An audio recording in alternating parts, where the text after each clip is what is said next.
Alright, we're live.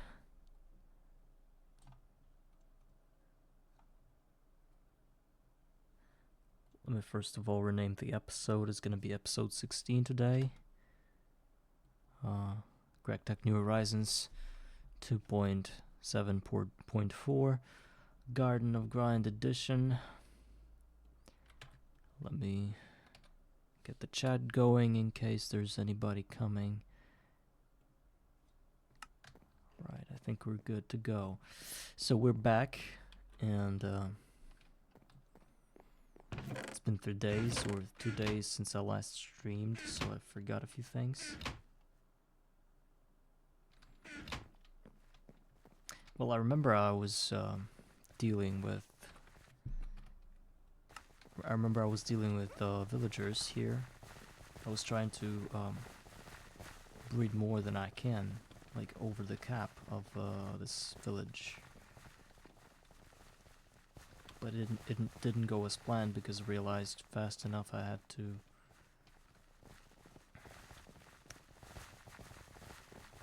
to, you know, funnel them there and then bring them back or something. So it didn't really work. But now we have a lot of villagers anyway. That's more than we can hope for. Some of them are really, really good. So now I intend on continue killing the skeletons, getting experience, because we really need that copper dust that I get from XP buckets to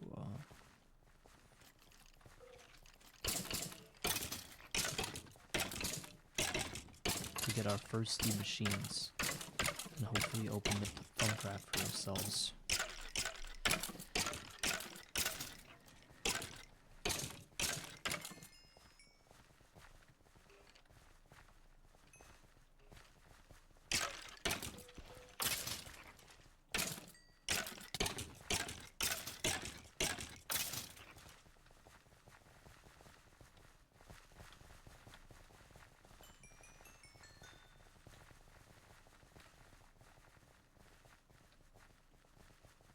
This is how we make our copper. We've got about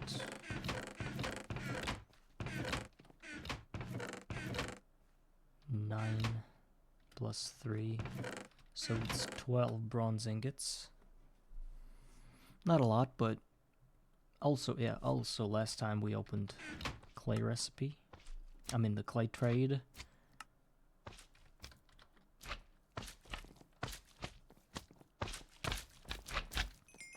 It is very important that we did that.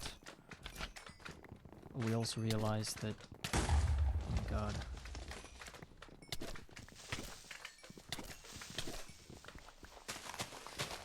killing all our crops,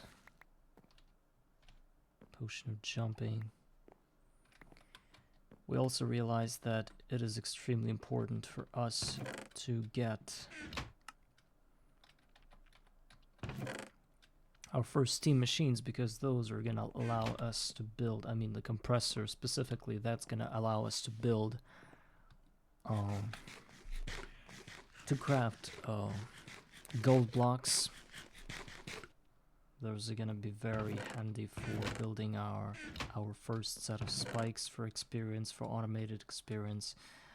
But that's not the only thing. There's some other things that I think I'll be able to get for almost free.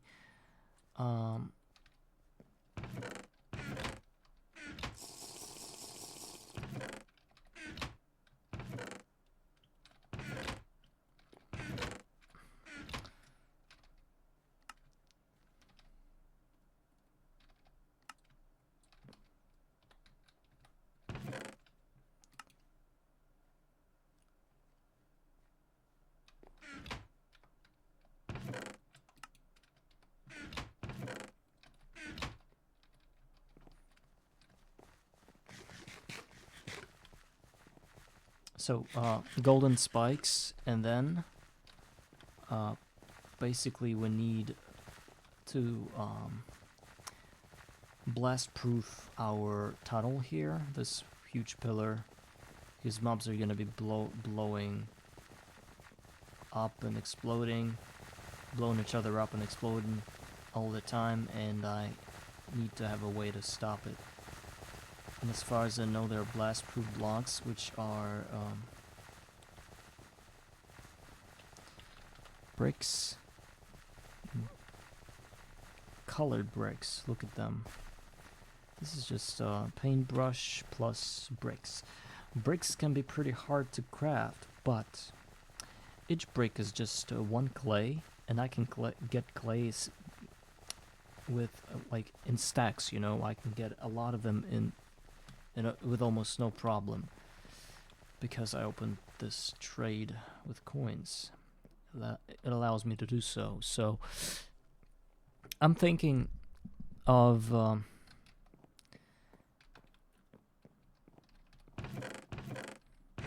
I think I should trade whenever I can.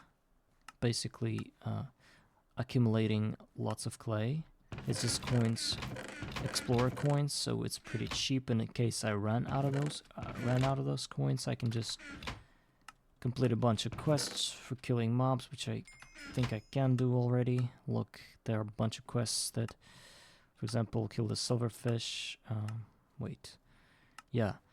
So I already killed skeletons. This gives us a stack of clay, if you think so, and it is an every 6-hour thing. Also, some slimes, bunch of other quests like zombies and creepers too.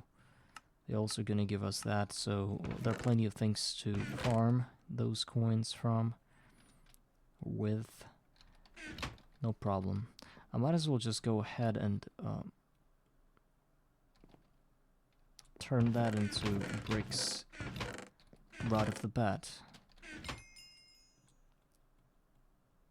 Like 8, that's fine. So a stack of bricks. Just need to find some way. Okay, and also we have to find a way to get more. Oh, cows. This I cannot flop right now. We have to do something. Perhaps I think I should craft a lead and just get them inside a pen or something, because it's very important.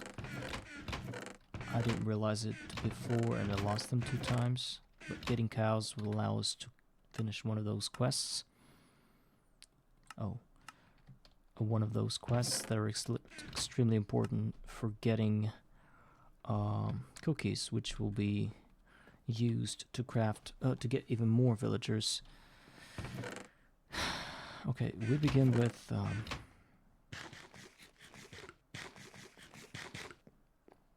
getting a lead. I had a lead and I just destroyed it. I remember that. Just a bunch of slimes. I think it's like that, or the other way around. Yeah, 1 is enough, probably. Jay, hi, hello. How are you doing, man? I just started streaming myself and just doing the usual things here. F1 race. So you're a fan of F1, right?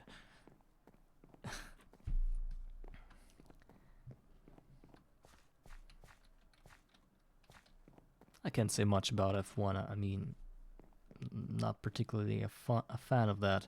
Though I'm really interested in how can they just, you know, reboot cars so fast? How can they change tires so fast? The wheels or whatever they do. It's like, I know it's a pretty, I would say, trainable thing, but again, it takes so much teamwork and effort to put it all into something fast. Well, it is the same kind of question as with the speed cubers. You know, you never know why they do it so fast, but somehow they're able to solve cubes in about like 10 seconds or less. I bet the record is about 4 seconds or even 3 maybe.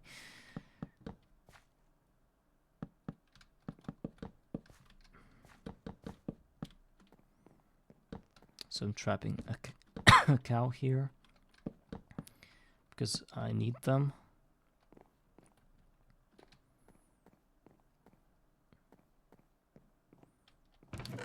Really need to breed them.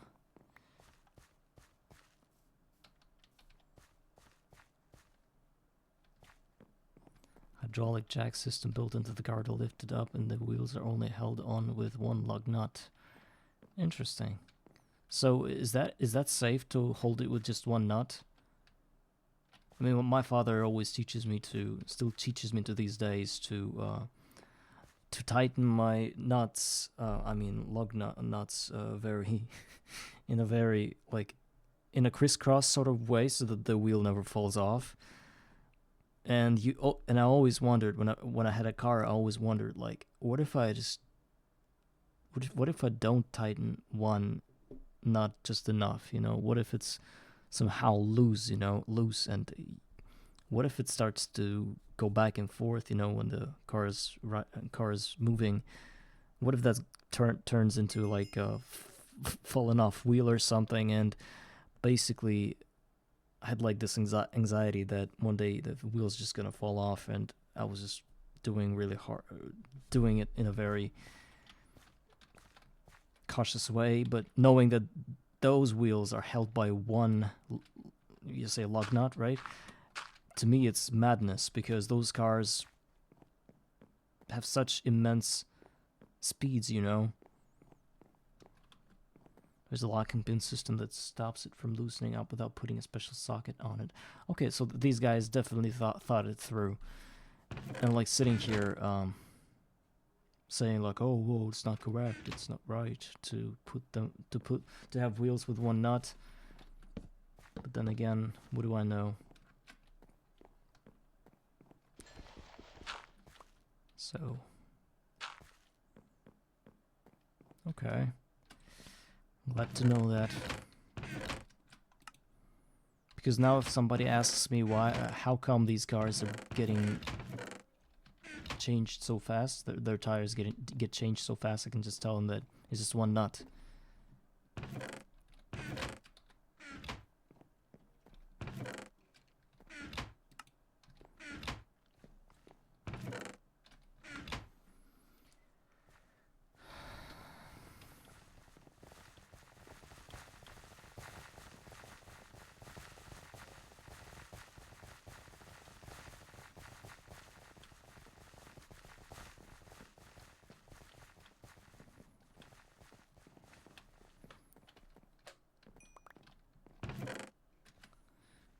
So now we really need to plant a tree. And a big one.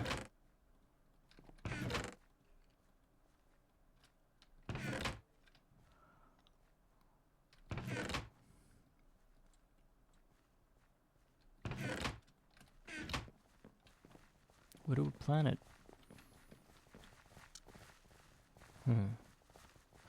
So, I think here is the spot.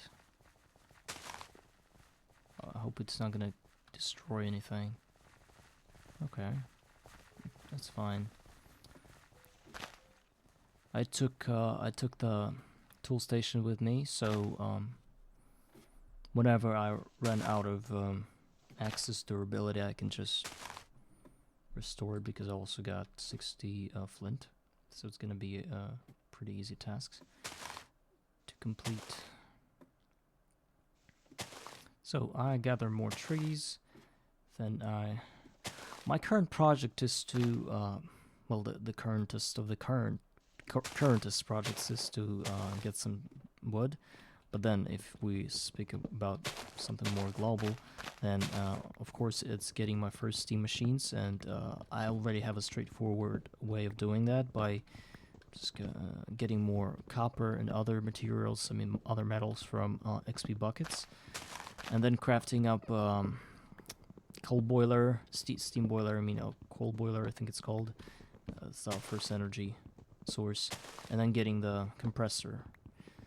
compressor is pretty expensive, so it's gonna require a lot of copper. And once we get that done, we can build our first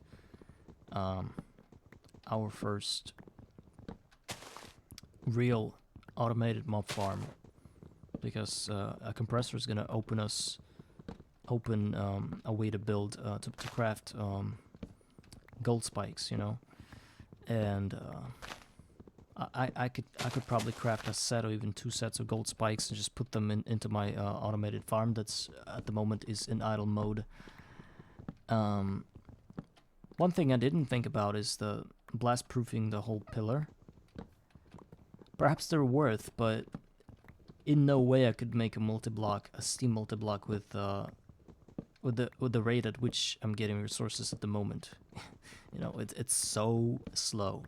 I mean, you get 1 copper dust, let's say, per 7 or 8 minutes of farm, if the farm is good, because sometimes skeletons kill you, like, they kill you every time you walk into the farm, and it's just irritates you, so you want to do something else, and that slows down the process. But I hope once I get the automated mob farm work, at least I'll be getting that infinite experience flow without me really dealing with any of that.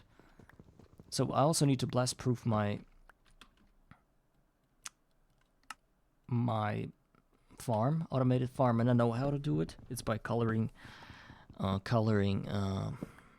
bricks, brick blocks, and you can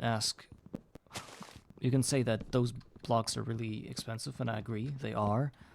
But at the same time, I have already opened a coin quest on for clay, so I can get a stack of clay every 50 minutes or something, which corresponds to... stack of clay corresponds to 16 brick blocks, I think. So all I'm left to do is get more experience. More expensive than making obsidian. You think so? I don't know. If there's a way to make an obsidian block here, I would love to know that. Because right now I can just gather experience, spend it on copper, and at the same time I could just be smelting all my clay into bricks, and then basically blast proof the lower part of my farm, because it's only the lower part that's gonna be susceptible to any kinds of explosions. Oh no, you can't get lava bucket with XP. If you could, GOG would have been such a hardcore game. Sadly and unfortunately, the only way to get lava in this game is by one way I know for sure is through a villager, because some villagers sell you lava combs, simmering comb it's called, and through a forestry centrifuge, I believe, you can get lava out of this comb. That's one way of doing it, and the other one I don't really remember. something else.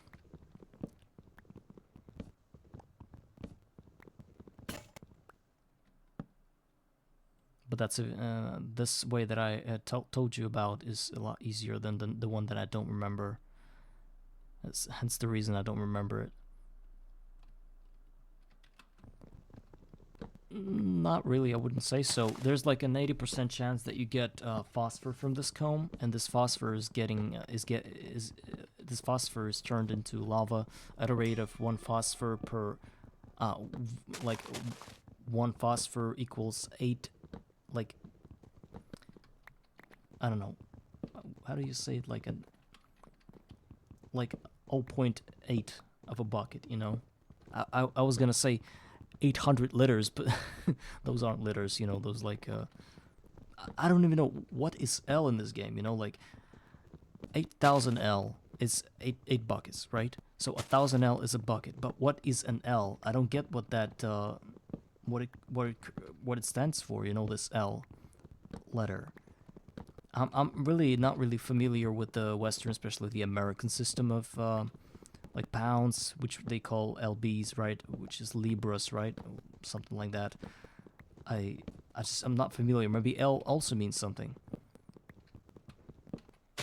3/4 of a buck. Yeah, probably.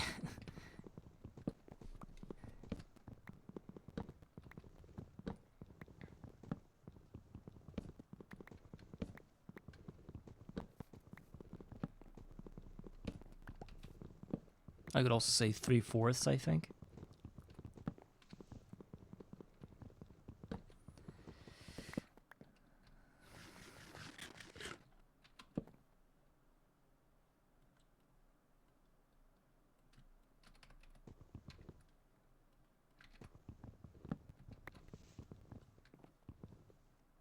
Oh, shoot. The tree's still there. I'll have to get back to the top to get the leaves.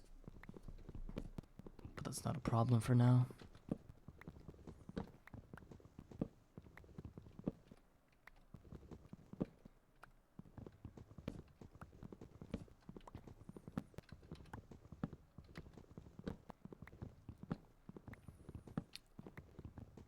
I plan on streaming for about 2 hours, so I think I won't get much done today.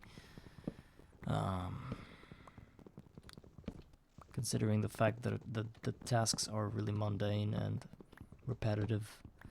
I'm just gonna chill for some time.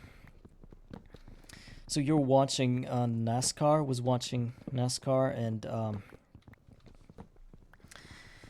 as I'm speaking right now, in this world, there's an event that's happening. It's called the International 2025, or the International 14, I believe. It's Dota 2, Defense of the Ancients 2 tournament, which Dota 2 players play. I mean, the pros play, and basically I really like this tournament. I've been watching it since its first iterations, starting 12 or something years ago, and I keep watching it every year. It happens at around September. Sometimes it used to happen during August. So there are 16 teams as far as I know, and they all fight for this for a chance to get Aegis of Immortal, which is like this basically a award, I don't know, like and also a prize pool of $2+ million. It used to be a lot more. There were times when I believe it was the International 10 4 years ago when the prize pool was about $40 million, you know? 40, yes. I did not. All of that for a stupid game. So it was the highest prize pool among any esports discipline, as far as I know. And proudly saying that a team from my country, well, I don't know if that was my country team, but all of the players were from my country, most of them. And they won the tournament. This one, the highest, with the highest prize pool, and I was really proud of that. Even though it doesn't really matter who wins. Yeah, it's a very, I would say, it has a very high threshold of entering. What do you call it? Like, so you can't really understand anything if you just get inside and start playing. You need at least you need to kill at least about 100 hours to start understand the main principles of the game. Because if we compare that to Minecraft, it's like it's like a totally different game. Imagine Counter-Strike versus StarCraft, that kind of thing. You know, that kind of. So Dota is more like a StarCraft game, but instead of operating like hundreds of units or tens of units with like different groups of units, you usually operate. You usually just control one unit, but it's like this RTS kind of situation there, and it is really it's a really smart game. You know, it feels like chess when you play it, and there's so many possible outcomes. All can be decided within a half a second or even less, micro moments. And when you I've been playing this game for more than 10 years, when you know this much about the game and you watch the tournaments where pros play with each other and against each other, there's so many moments that are so smart and genius that you're like sitting there and thinking like, wow, this game can still can sort of surprise me in a good way. I hope this doesn't spread anywhere, this fire that the spider started. Oh, of course it spreads. Oh my god. Stupid.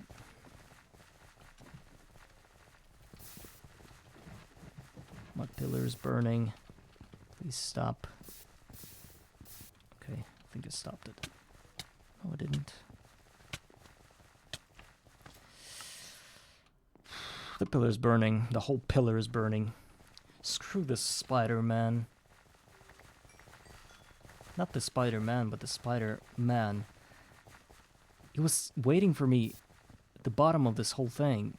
As soon as I got down, it was like, let me just incinerate the pillar you built one day because I want to.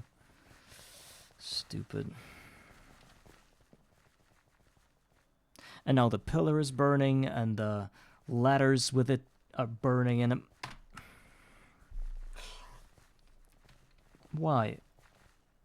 Just tell me why. Why did it happen, man?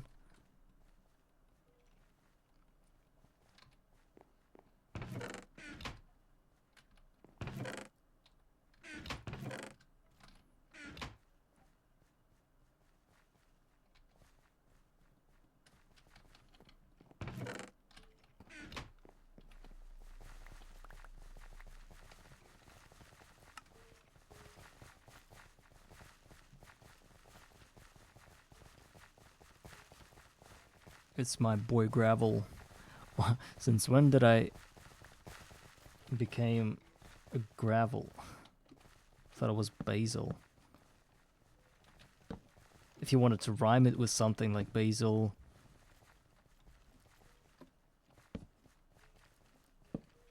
Razor, Laser. This is your boy Laser. Migraine Brain, yeah. Lyrical Miracle, yeah.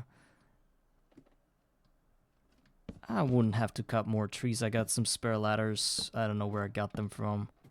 Things are good. Had a nice weekend off stream. I don't even know if that's a good thing because I want to stream every weekend, but some IRL things happen and like all my plans are getting ruined. And I'm like, okay, this time I'm not streaming again because I can stream for like 10 hours during weekends. It's like no biggie for me. I wouldn't even stand up to go to the toilet. I'm just sit right here with a catheter hooked up to me. Joking. But the thing is that I can never do that because I'm not even sometimes not even here in front of my PC most of the day. So I'm trying to catch up on things. I'm not going to be streaming for long today because tomorrow is, again, a life to live, and I have to prepare for that as well because it's already evening in where I am. Hopefully the whole pillar didn't burn, so I can just replace the broken parts of it. Larvin, how are you doing today and other days? Did you win, son? Are you winning, son? Were you winning?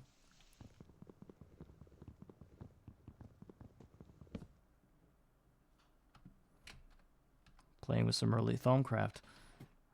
Good for you. My Thaumcraft hasn't started yet because I don't have the Steam machines to do certain crafts first. But I'm not really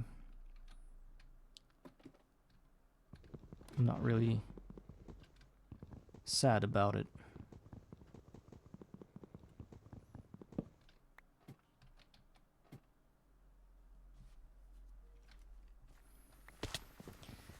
Just I'm finishing cutting this tree.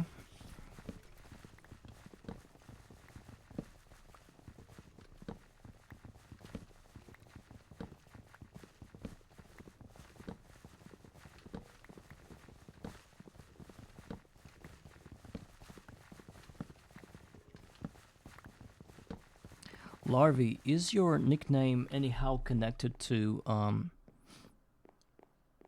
butterflies, bees, and other winged creatures?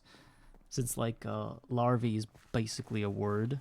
If you spell it in a different way, it's like larvae. You know, those little caterpillars that turn into butterflies later thing. No? Okay. And I was really, just a few days ago, I visited a stream of one Minecrafter. He's also a Gregor. He plays on EV level. I think his nickname is MC Term. Maybe you heard this guy. Maybe you watch his streams. I don't know. A great guy, because he was I think he was the first viewer, real viewer that I got here was when I started my streaming career, basically. So I was watching this guy, and he when he asked me about my name, he first of all said that I was like Basil instead of Basil. And to me, it was a bit surprising, and I would say even disappointing that in different dialects my nickname sounds different. And for some reason I like Basil version a lot more than Basil, yeah? Because Basil sounds like dazzle, you know?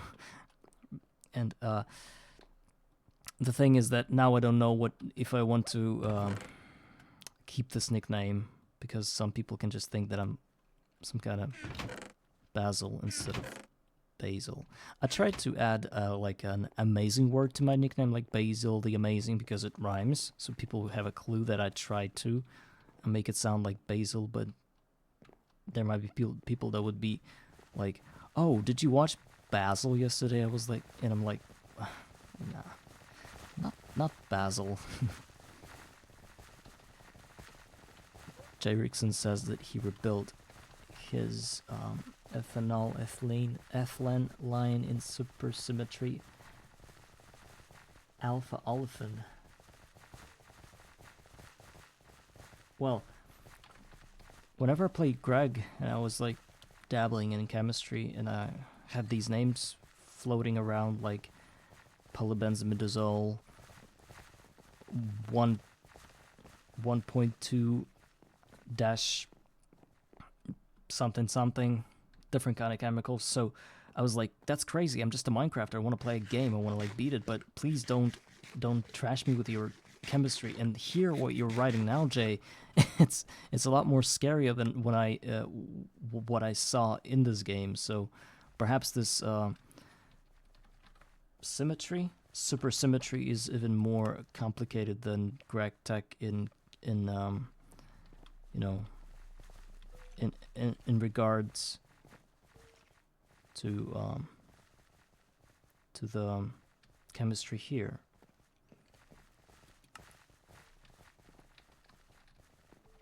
I think you told me that it's shorter than Greg Tech, but more complicated. I think you did tell me that maybe a week ago.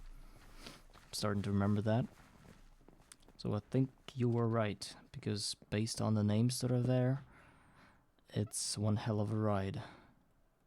And not everybody can actually go there and do it. But again, how I see things, you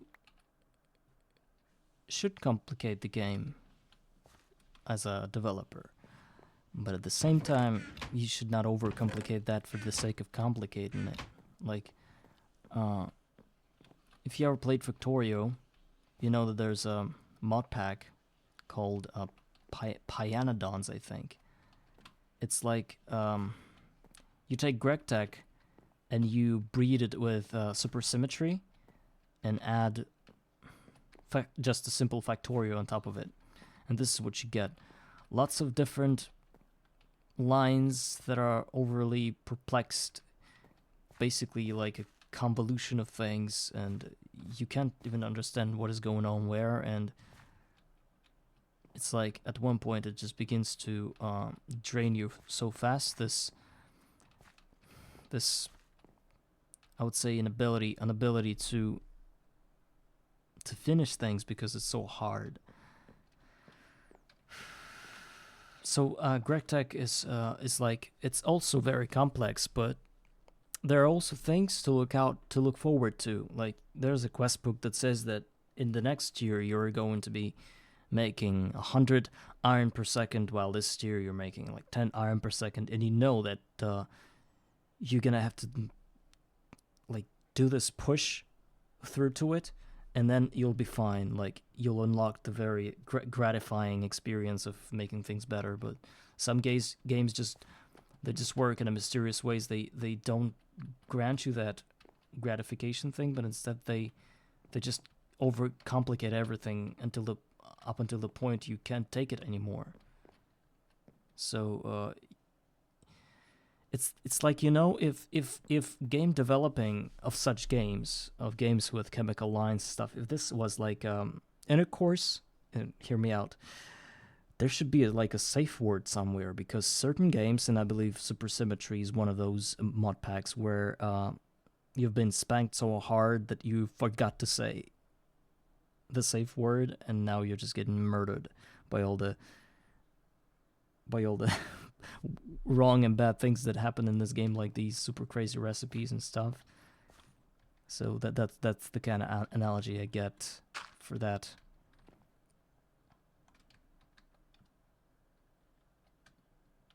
Yeah, the word overwhelming is for a reason there. Did you forget your safe word as well, Jay, in this game? Or are you good?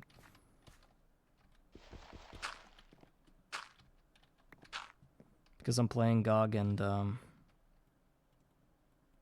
since I was gagged before, I wasn't able to say anything. Especially when I was getting my first villager with the sapling trade, which turned out to be a fake sapling trade. That was quite gagging, quite a gagging.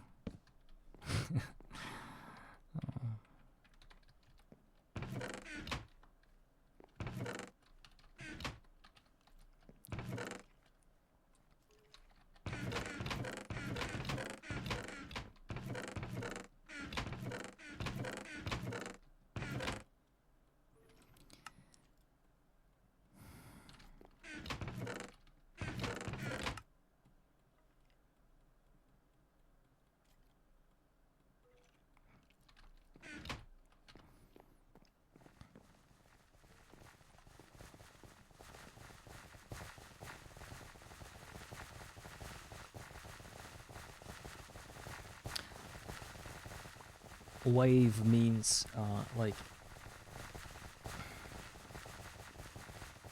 I get the word, yeah. Just not really familiar with it. I get the meaning here.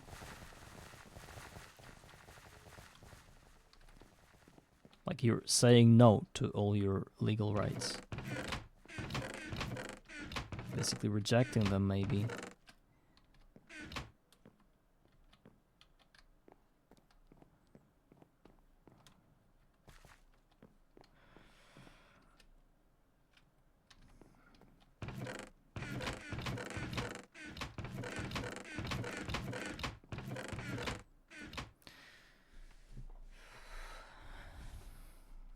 Okay, so I gathered all the wood I needed. Now, what now? Yeah, I understand. Yes, surrender.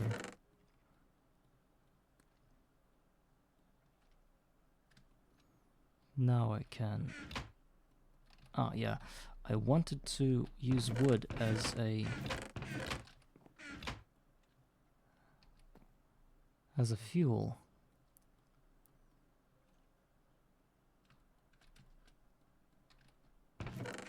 To smelt all the clay I got.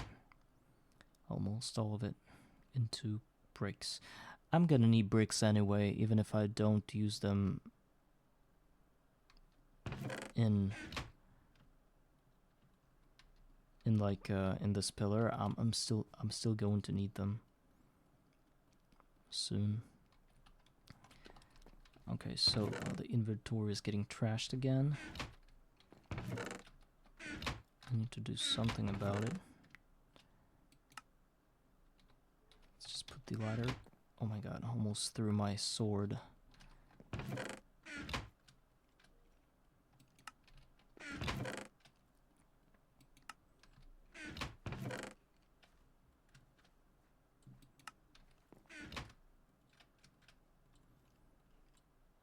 So let the bricks be smelting.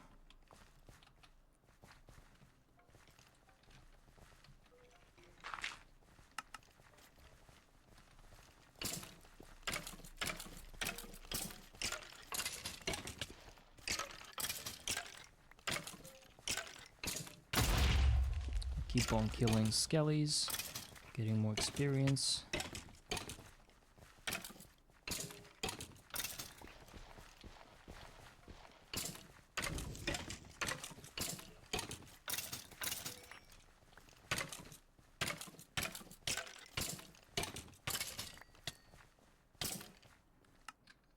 And I died, of course I did. So dying nullifies everything I got, I think, mostly. Well, there's still some experience floating around after I gather my corpse, but that's nearly enough.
Okay, I believe level 8 is enough to fill up the tank.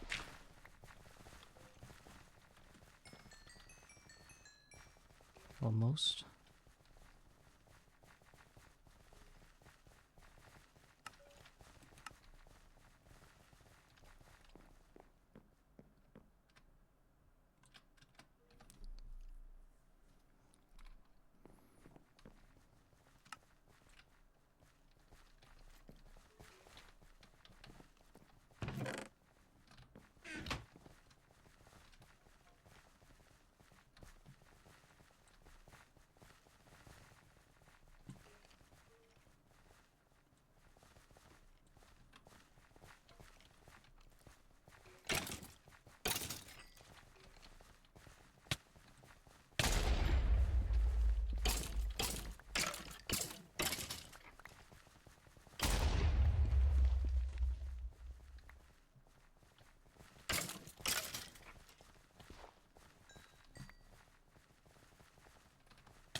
This is the kind of explosions I'm talking about.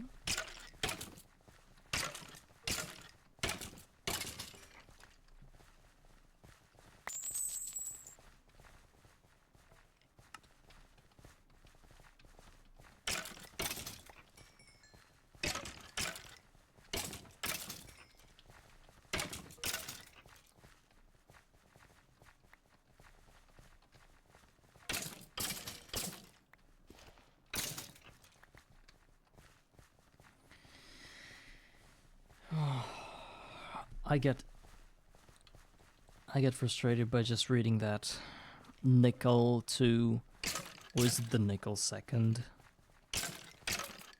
Bis.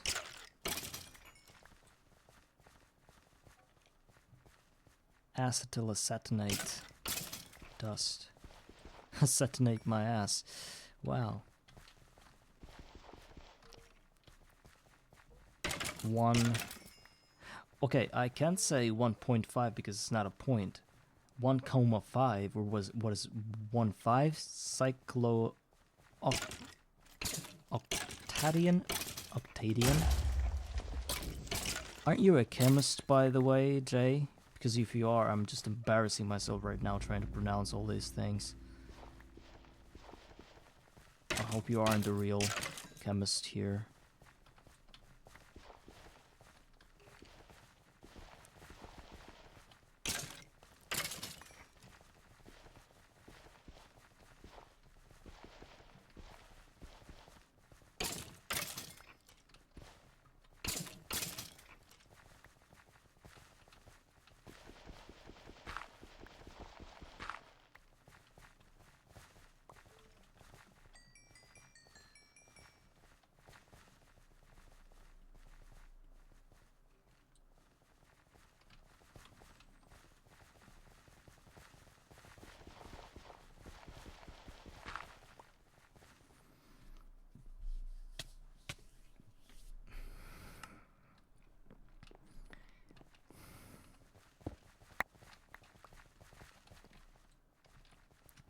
What I don't like about this game right now is that I'm back to square one with tedious, repetitive farm. It was like jumping and falling and dying for hundreds of times before, but now it's killing and again dying just to get some measly amount of copper dust. It's a bit funnier and it's a bit more fun, I believe, to do it this way instead of falling and dying to get dirt, but still, it's... I'm not an IRL chemist, but playing for symmetry should automatically give me some kind of undergrad degree, yeah. And playing GOG should give me a, like some kind of asylum papers that I... What do you call it when you begin treatment at a facility? Like entrance papers or something? Charge papers, because I know when you stop being treated there, you get discharged. So discharge papers and then charge papers? What do you call it?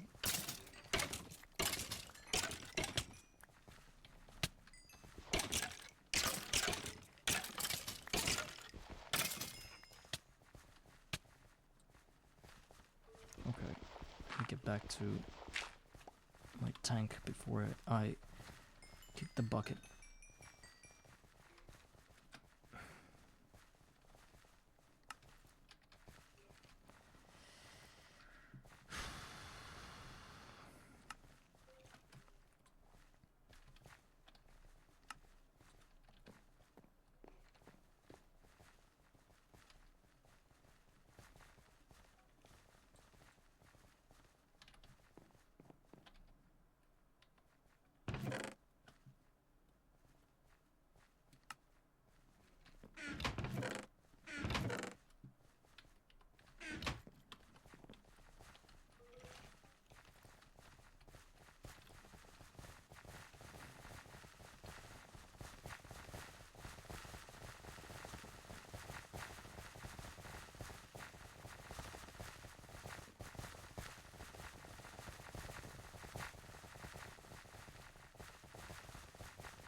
Kapton E preparation solution. I bet you had to spend a Kapton of time to get that Kapton E preparation solution.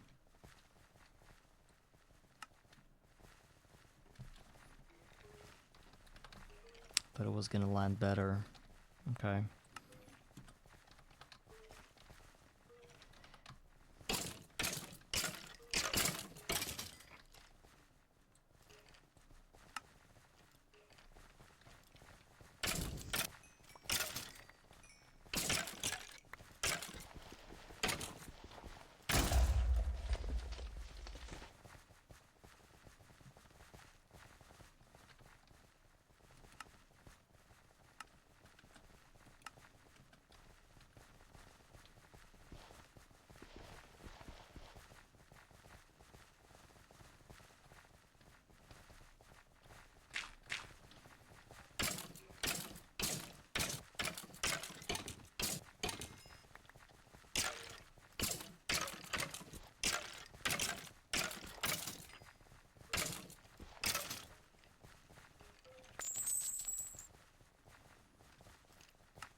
One thing I like about GTNH is that it's always in development. I bet there are lots of mod packs that are really good and perhaps even better and more refined than GTNH, but to find a mod pack that is as developed as this one, in terms of the ongoing development and plans for the future, that's just crazy. I think it's possible to find something better than GTNH.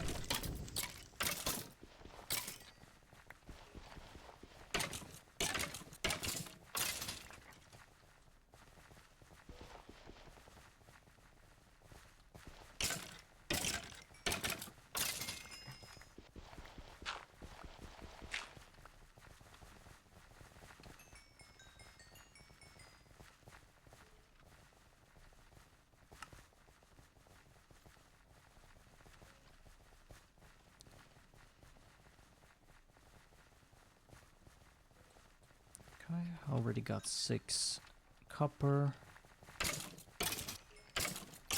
Actually, that's enough to get... Wait, bronze. That's enough to get, like... bronze dust.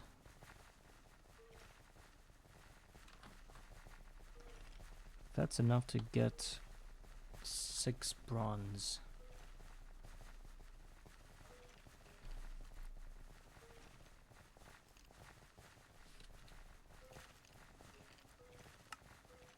And if I use it... Oh, that's the thing. So if I'm mixing dusts in a crafting bench, I get 3 bronze dust per 3 copper and 1 tin. But if I put it in a alloy smelter, it gives me 4 ingots instead of 3. Interesting.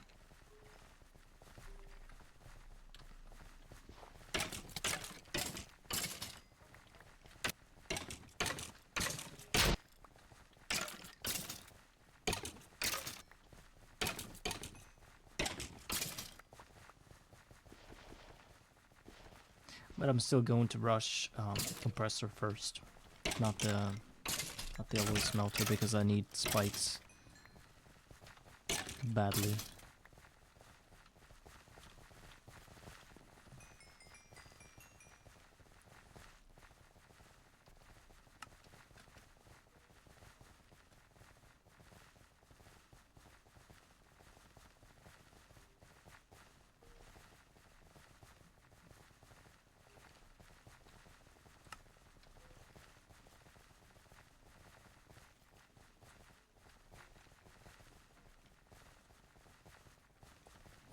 Solari is good time of day. Is it morning? I bet it's morning where you are, right? Should be morning. It should be about 9 a.m. right now. Well, maybe 11. Okay. Well, I was still close.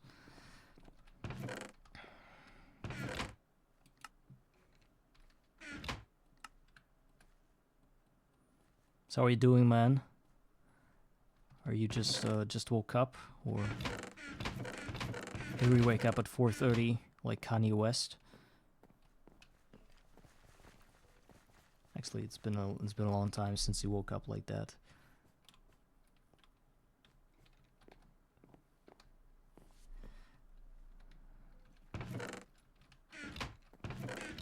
I bet even bringing this guy up in the Twitch is dangerous for me, or for anybody on Twitch. Woke up around 7.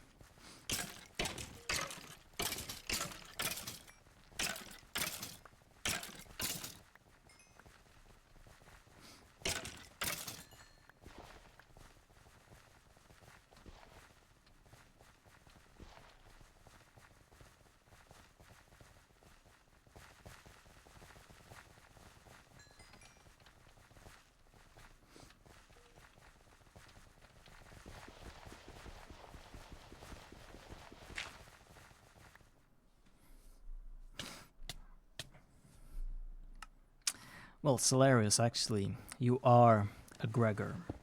Therefore, you don't wake up. You what? You spawn? What do? You boot up the game? You start streaming? What's the real terminology here? What's the correct one? The correct way of saying that you started your run, started the episode or whatever.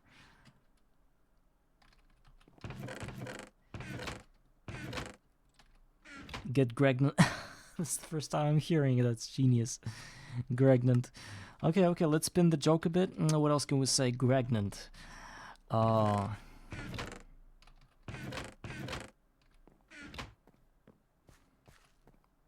So if I were a Gregor,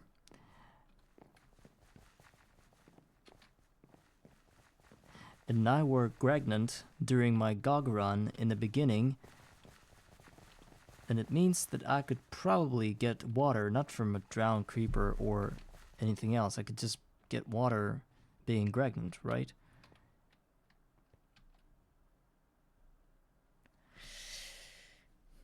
Load into the IRL playthrough, yeah. And in the end, instead of Stargate, a deathbed awaits you.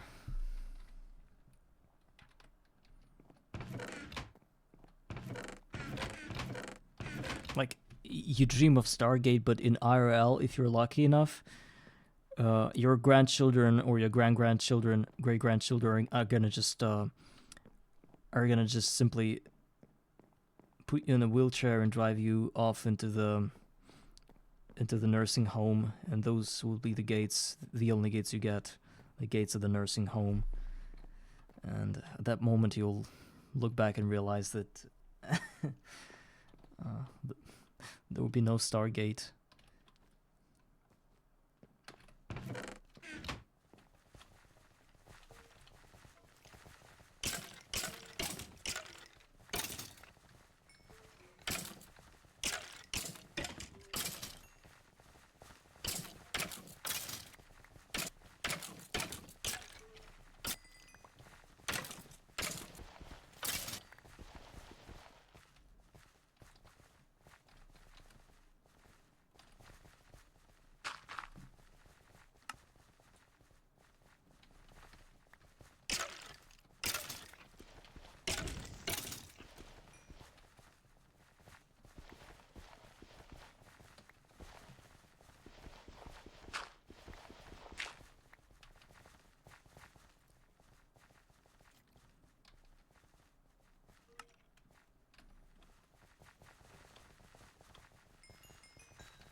So let me count again. How many bronze ingots do I need? Because it's getting ridiculously boring here. I'm losing my audience. Oh my god, I need to do something fun, and instead I'm picking my own nose. The Zoomers wouldn't understand the Greg struggle. Well, who is a Zoomer? Is it the person that's about 40 years old, or is it the boomer? Then who's Zoomer? Who's a Zoomer? 20 plus? 15 plus? Because I know that there's like Gen Alpha now. Those are kids, basically. Gen Z then? Daisy? Oh, Daisy's a game. Wait. How many gens are there? And who are Zoomers?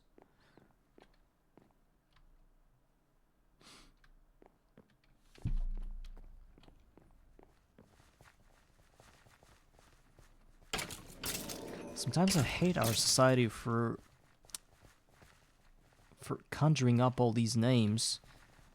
Like, there's just a dude who's stupid, but instead you're like, I don't want to like offend anybody, but they say things like, oh, he's on a spectrum or something. Like, man, the dude's just stupid, you know? Like, I know there are types of things, you know, that you can't really go into. Again, like these Zoomers, Boomers. We used to say like he's 30 years old. He's 40 years old. Those guys that we talk about, a age group of people we talk about is basically 20 to 30 years old. Nah, we fixed up a bunch of names for them, like Gen Z, then Gen Alpha, Gen Omega, whatever, and then you don't even know which one is it, you know? And instead of like saying two more words to be totally completely understood by anybody, you say one word less, which is instead of saying a group of people from the age of 20 to 30, you instead say Gen Z, and none of the people you conversate with understand you, and they have to ask you about stuff, and they sometimes they don't ask you about anything, and instead they just go like yeah, and they just basically just nod their head like in polite way, like they understood you, but in reality there's like a monkey doing clapping with some symbols inside their heads. But it doesn't matter. The thing is that we overcomplicate things for the sake of overcomplicating, for the sake of being important, I guess. Is it why we figure out all this terminology to be important? Like, it's like somebody can feel important saying Gen Z instead of 20-year-olds or something. Well, I never understood that.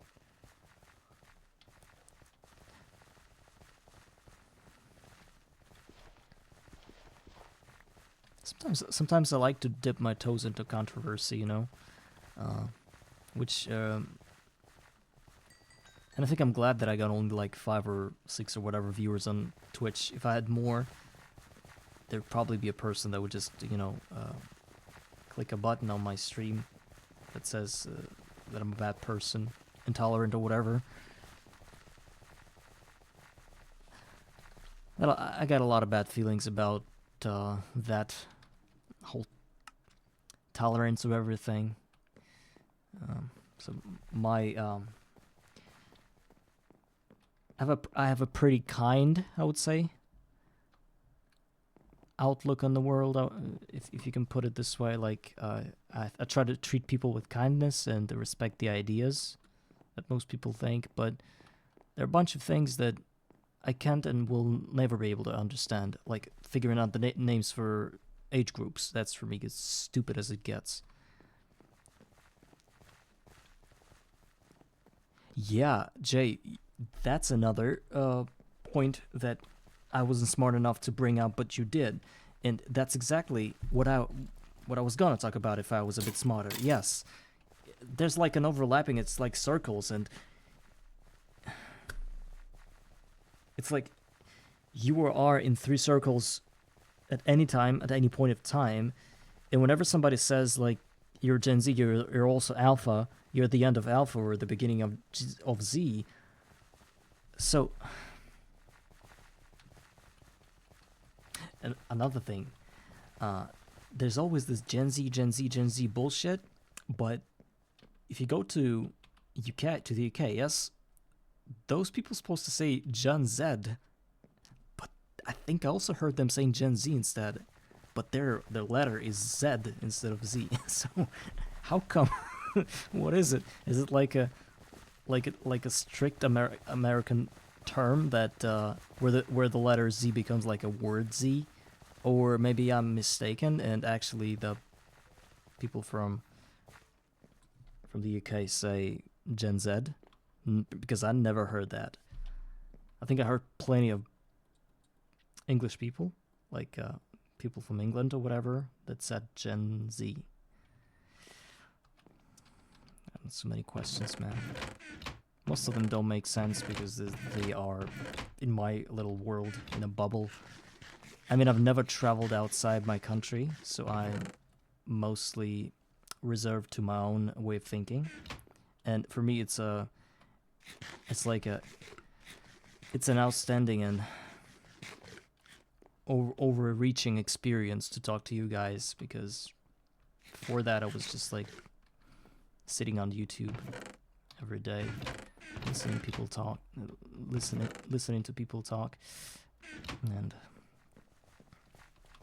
it didn't give me much. Oh, it's interesting to know somebody else's reaction to such things.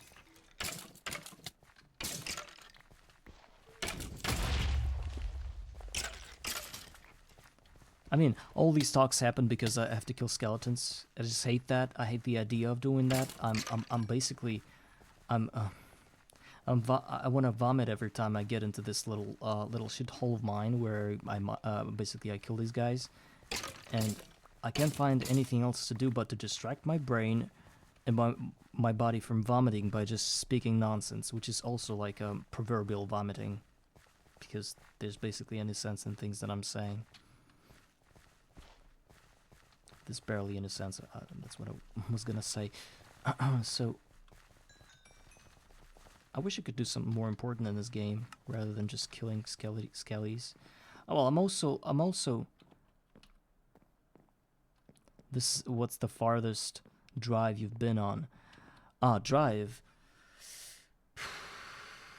To me, would be a ride because I don't drive a car, and when you ride, sheet hole. Did I pronounce it like sheet hole? Thought I said shit hole. Okay, shit hole is also a good idea.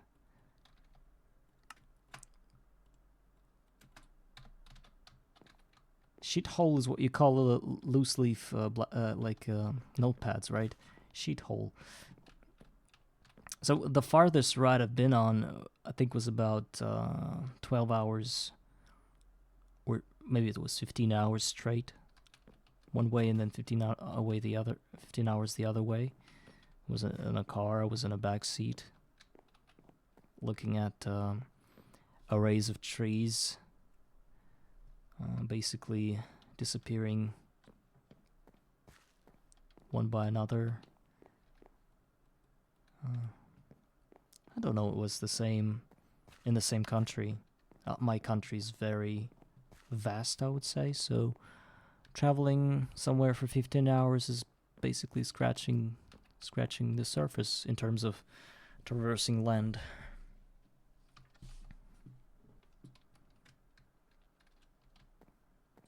What was your farthest traveling experience, if I can call it this way? Huh, Jay?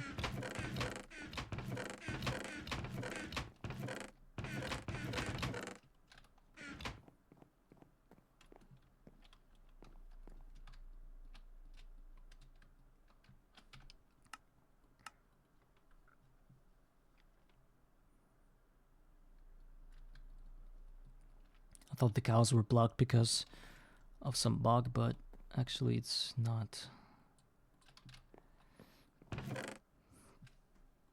It's because they aren't ready to breed.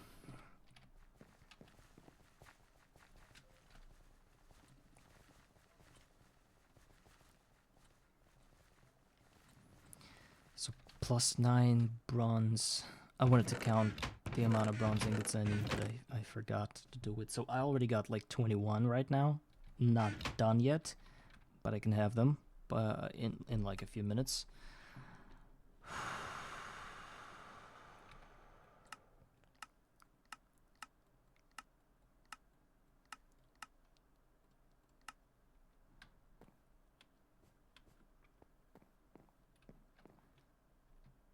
By northeast, you're talking about the U.S., right? No, because guys, I always ask you where you're from, but I forget to remember.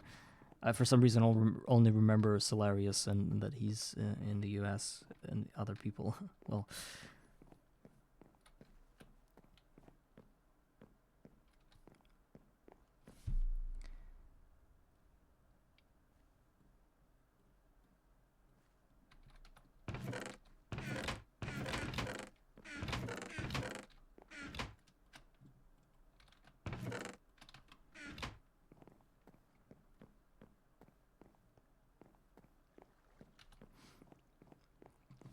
northeast. Let me try to switch on my geography vision. Northeast. I don't want to embarrass myself or anything, but north is up top, and east is eastern. It's right. It's to the right side. So northeast, you're talking about what? Well, New York, Washington, Michigan.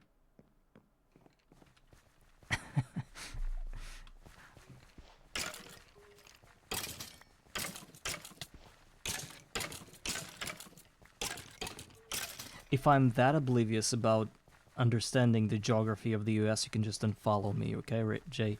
Because I think I embarrassed myself plenty here, but I'm just trying to understand things.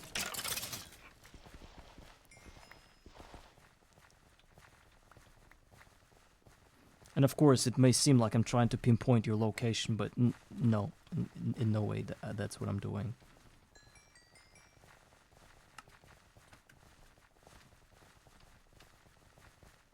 Northwest.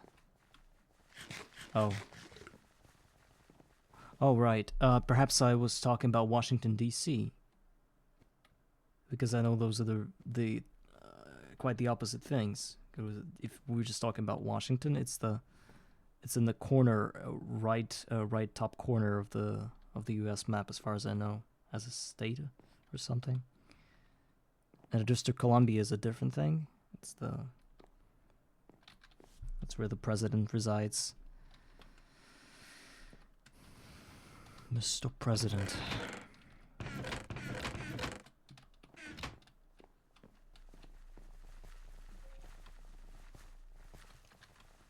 Is it true, like, whenever people say just Washington, you immediately think about that little state that's there on the western side of the U.S., northwestern? Or do they immediately think, like, well, yes, he means Washington, D.C.? Because that would be really strange if people would think about Washington when people said Washington, because Washington, D.C. is obviously so much more popular than just Washington. Well, top left corner. Yeah, Washington is top left corner, sure, that I know. But there's also Washington, D.C. And if people say Washington, like, for example, I asked you about Washington and you immediately thought about Washington instead of Washington, D.C. But I wanted you to think about Washington, D.C. And how hard is it to understand that a person speaks and thinks about Washington, D.C. whenever they say Washington? In USA, everyone calls the capital just D.C. Okay, wow, okay, got it. Then why the hell is there a Washington in the name? They always say Washington, D.C., Washington, D.C.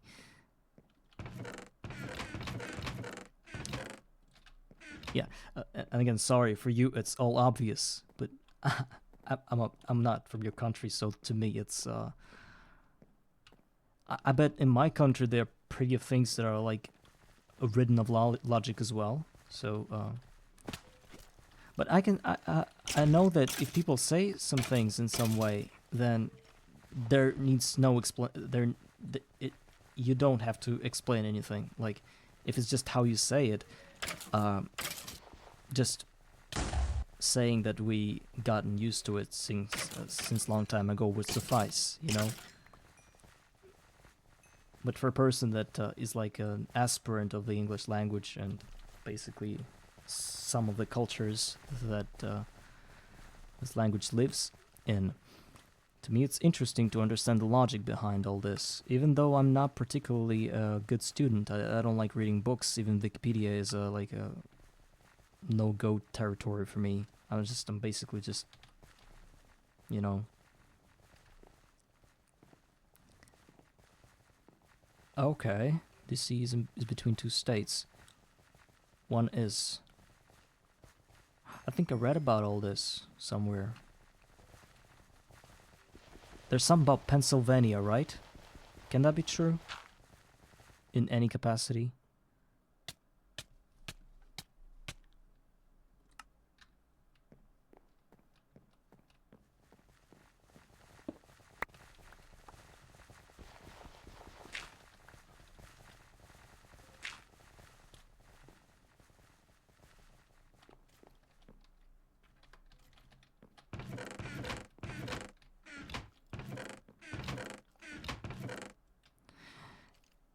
Can there be anyone who's having more fun than you right now? Explaining like I'm 5 to me the states of the US. Virginia and Maryland. Well, if I bother you, we can just stop this conversation because I think you're about to explode with all this. So I'm gonna start killing the cows here. These guys just spawned all of a sudden, even though I already have 3. So I have only 3 cows to kill left.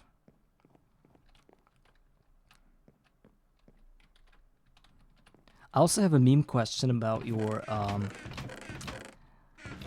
country.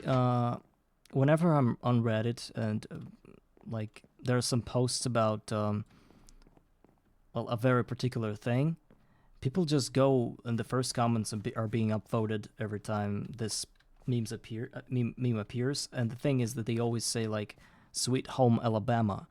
So how come that Alabama is so keen on having relationships within the families?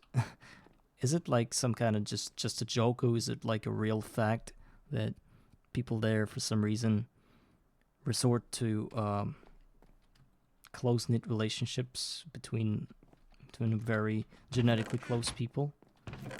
Or is it just a joke? Oh, I cannot re-educate you on the UK because I'm not from there.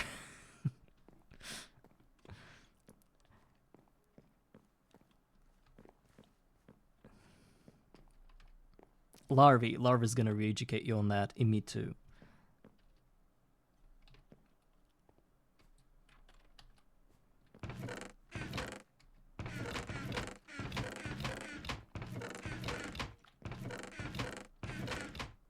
So Larva, since you're from the UK,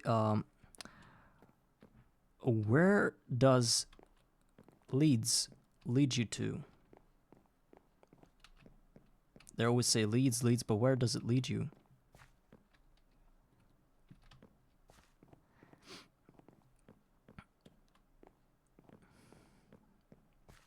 I know it's not anyhow connected to the verb lead.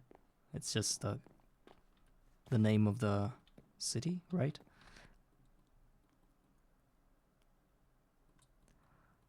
I bet there's nothing stranger or more odd in this world than being asked such questions.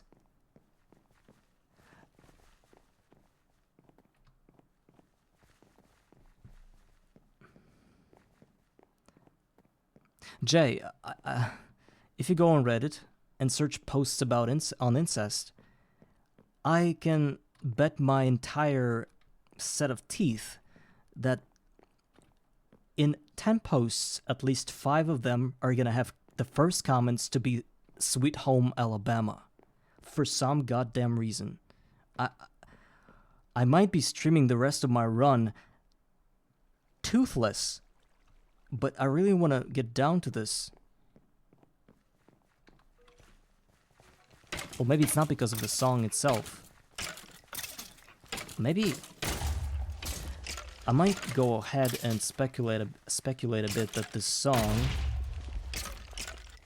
is sung by rednecks, and rednecks usually don't think hard on who they have to procreate with. Can that be a good thought?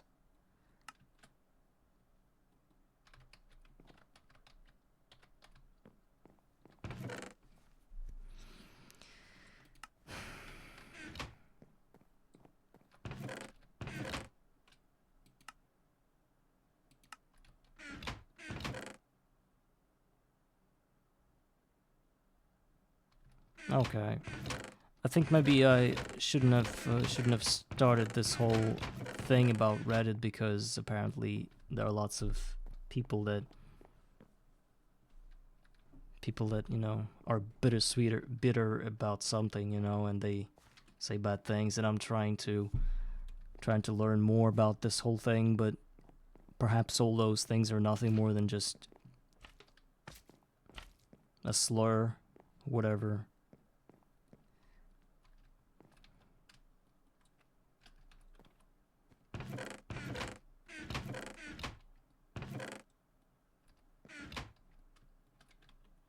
Yeah, in Larvae about leads.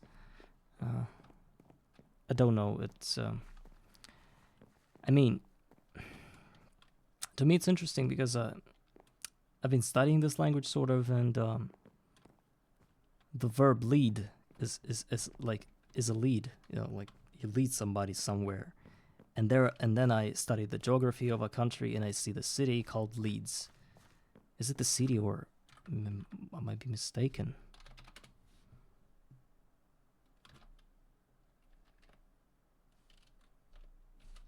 Yeah, it's a city.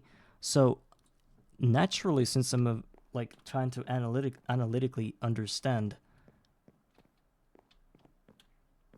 I'm trying to analytically understand the meaning and the idea behind this city without reading too much into it on Wikipedia. So it's like I'm trying to get my original thought here, like Leeds.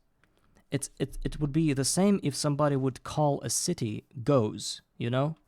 Like somebody goes somewhere. Why don't you name a city Goes? Yeah, Jay, you're correct.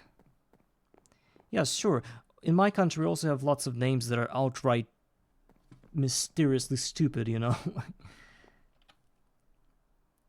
And there's nothing you can do about it. But from a perspective of a learner of the language, you might have a few questions that cannot be answered anyhow. Yeah, actually, Larvae, I started, the country from where I'm with, I'm just not going to hide, I'm from Russia, in case you didn't know. I think you already knew all of that. So the thing is that in my country, we learn the English language mostly based on the, what's the name of it?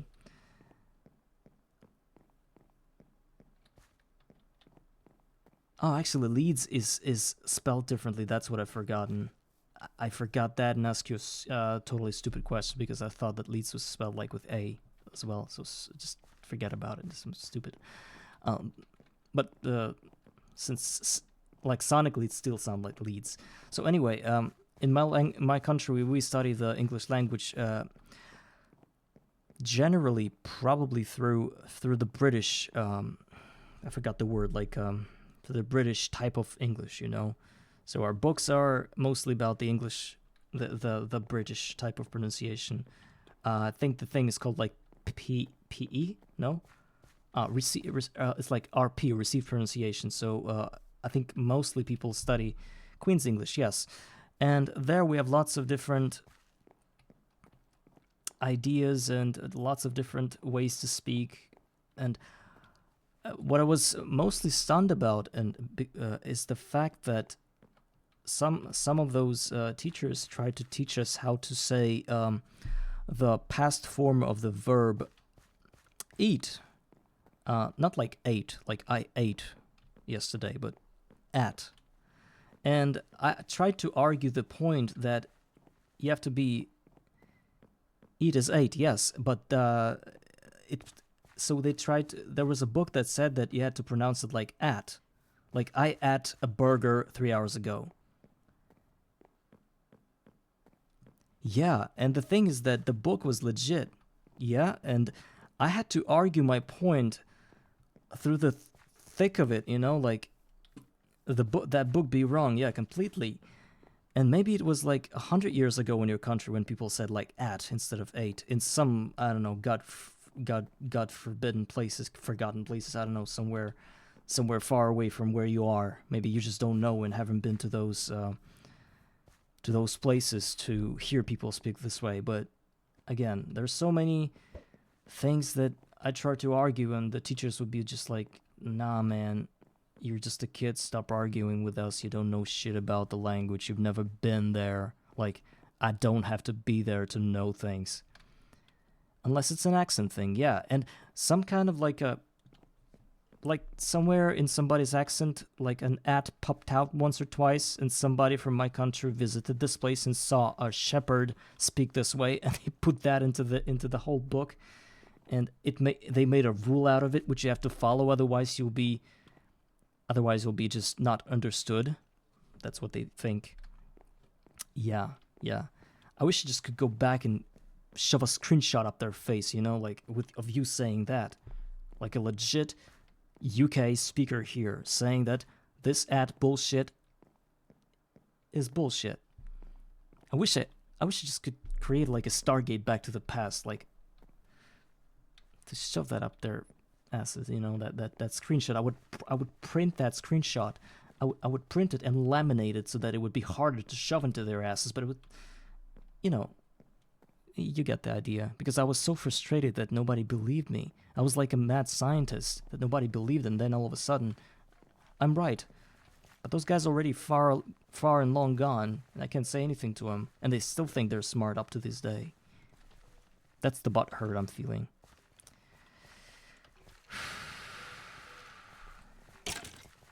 Back to skeletons, guys. And the more I'm here, the more butt hurt I am.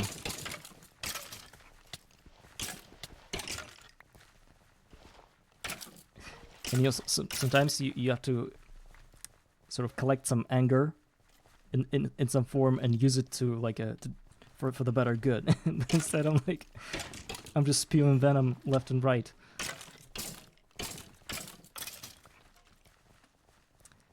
Oh, one more thing about the UK that I found very interesting is that if you go outside the London, Leeds, some other cities,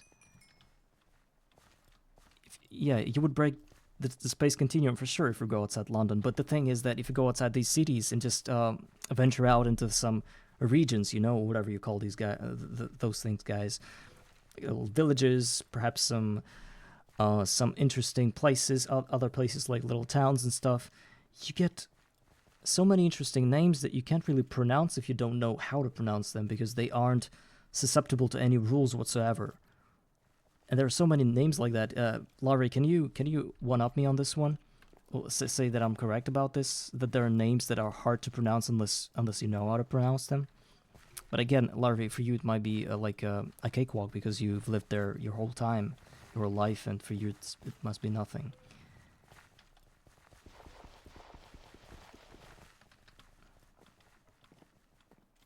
Yeah, and you can't pronounce that like Worcestershire, Shire.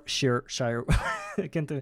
Yeah, I know there's a rule. If Shire is in a city, then you pronounce it one way. But if it's just Shire, then it pronounced like Shire. Closer to Worcestershire. Worcestershire.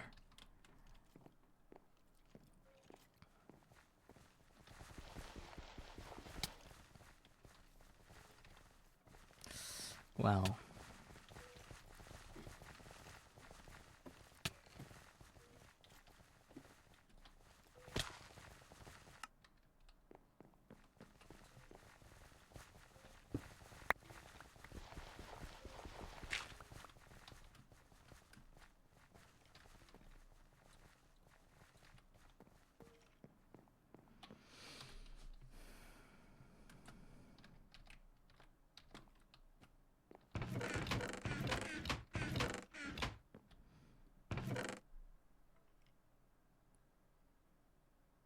Yeah, why wouldn't they just spell it Leicestershire, like Lester from GTA 5, and forget about it, like rename the whole thing? Yeah, probably. And again, and all this is very, very tough to understand. And the language spoken in the UK is really tough to understand at times because, well, I've been studying English for more than 10 years. I mean, like, consciously. And it's always been easier for me to understand Americans and to speak the American language, American English. I don't say that British is just worse or anything. No, I believe it's harder to understand and learn because there are so many things that come. Oh, what's in your VODs on YouTube? Yorkshire way of speaking. Oh, so Is it one of the things where you guys say, like there's a word mate, which is like classmate, roommate, and you say might instead of mate? Like it's like power, might. Yes, I might do something. No, not that kind of thing. That's Aussie. XUTPS, here in my world? Sure. Is it gonna delete my world? Do you have some, Solaris, do you have some problem with maybe the picture lagging? My picture or something else? Actually, I've never been able to understand the readings here. Is it bad or good? Might, that's Aussie. Yorkshire way of speaking. So first of all, yours is like 5. Mine is like 1. The first number. You see it. It goes back and forth between 1 and 2. Is it the right number I'm looking at? I used to be mad about this TPS thing because for some reason I thought that I had some lags or whatever in my world. But then later on I realized that it's bullshit, and I played up until UMV with no problems whatsoever. I was just thinking, like, I was just overthinking things. So it's hilarious if you don't have any lag and your world just runs fine. Just don't forget about TPS. Just forget about it. I mean, it's just not gonna matter.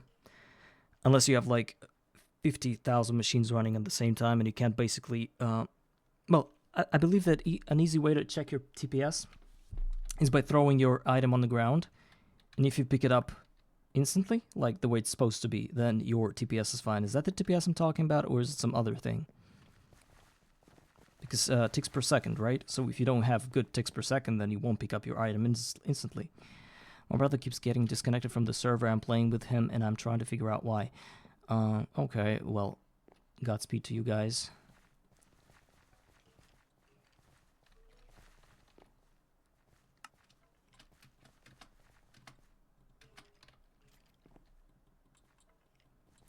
So, I don't know Yorkshire accent, but I think I can get a few things here that would get me close to it. First of all, I must forget about R in my words. Like, instead of saying car, I should go car, right?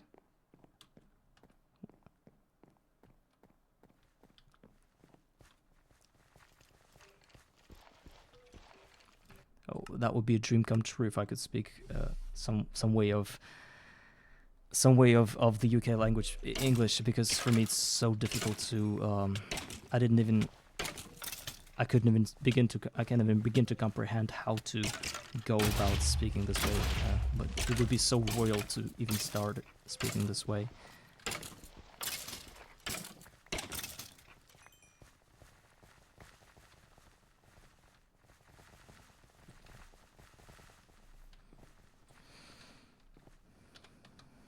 Maybe I'll watch some of your VODs to see what it's like. How far I am from that. I believe pretty far.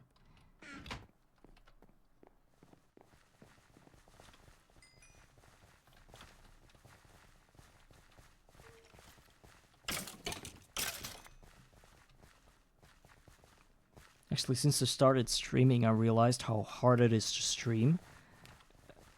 Guys, have you ever had this thought that you have to play and speak at the same time, and it kind of gets a bit messy, either on the playing side, since you can't really play, you just stand and go around, or your speaking side suffers because you try to play and basically you don't really process what you're speaking about. I know that if I spoke my native language, I would be a lot more effective. But again, I don't think that I would be this much effective, that much effective. I mean, I would still have some problems speaking. Thus, I started to sincerely respect and understand other streamers, YouTubers, especially those that record their voice live. Not the guys that, well, I do respect everybody, but not the guys that specifically play a game and just record everything on an OBS, and then they voice over the whole thing with a piece of paper in front of them where they just read their essay that they wrote about the game they play. That kind of thing is pretty easy, I think. You can work on pronunciation, and you can work on intonation and stuff, make it interesting. Oh, thank you a lot, Jay. That means a lot to me. I know that at times I can be difficult to understand due to my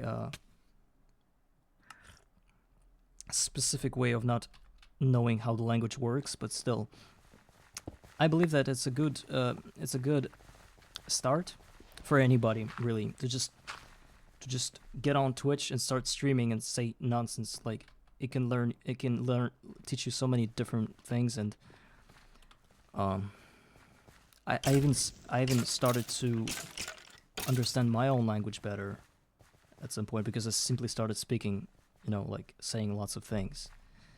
So especially if you work at a job that requires you to speak every day for many hours in one go, that's a good way of looking at it.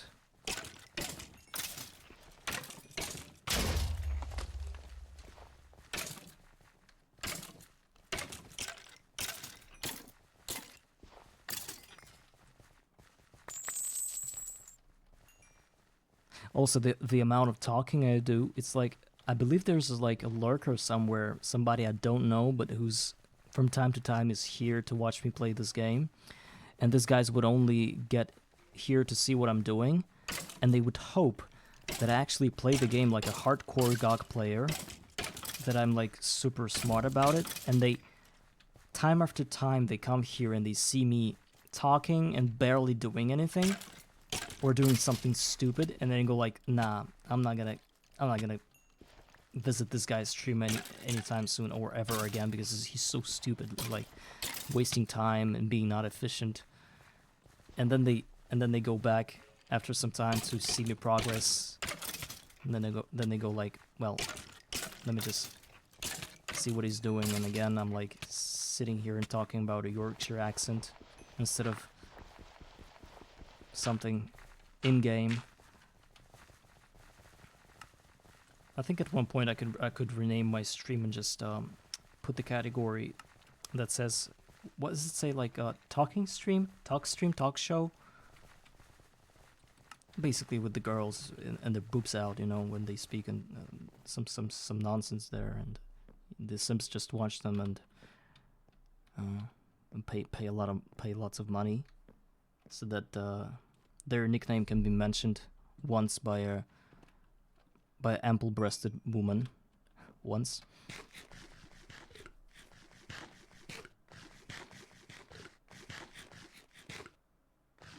You definitely get more done compared to other streams with more viewers than more distracted.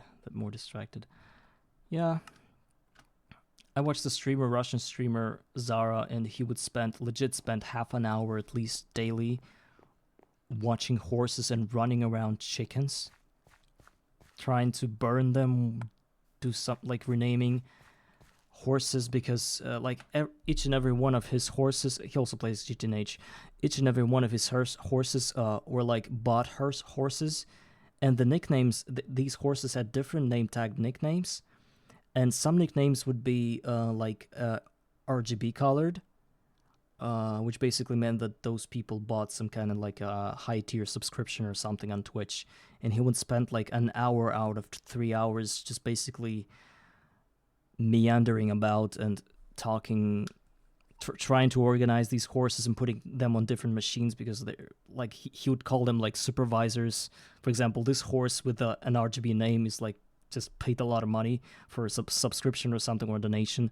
So this guy gets to sit close to a chemical reactor that does like polyethylene or something, sort of like a supervisor there. And a guy would legit spend like hours and hours of his gameplay just doing that. And that I couldn't watch. Like literally, that was a waste of time for me. But at least he did that, and I just kill skeletons.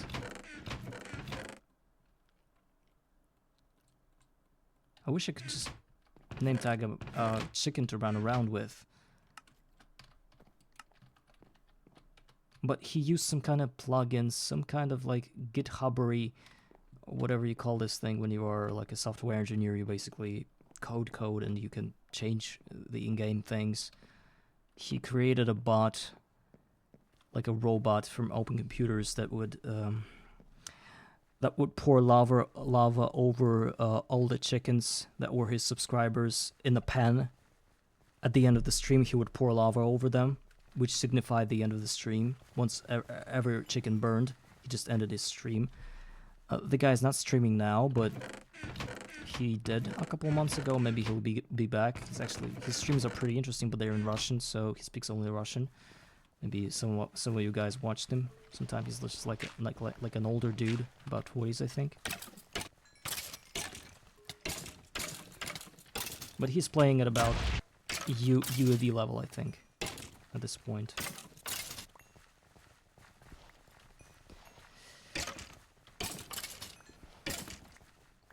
Dude's really smart, but he's really slow with his gameplay. Did I tell you the fact that he spent about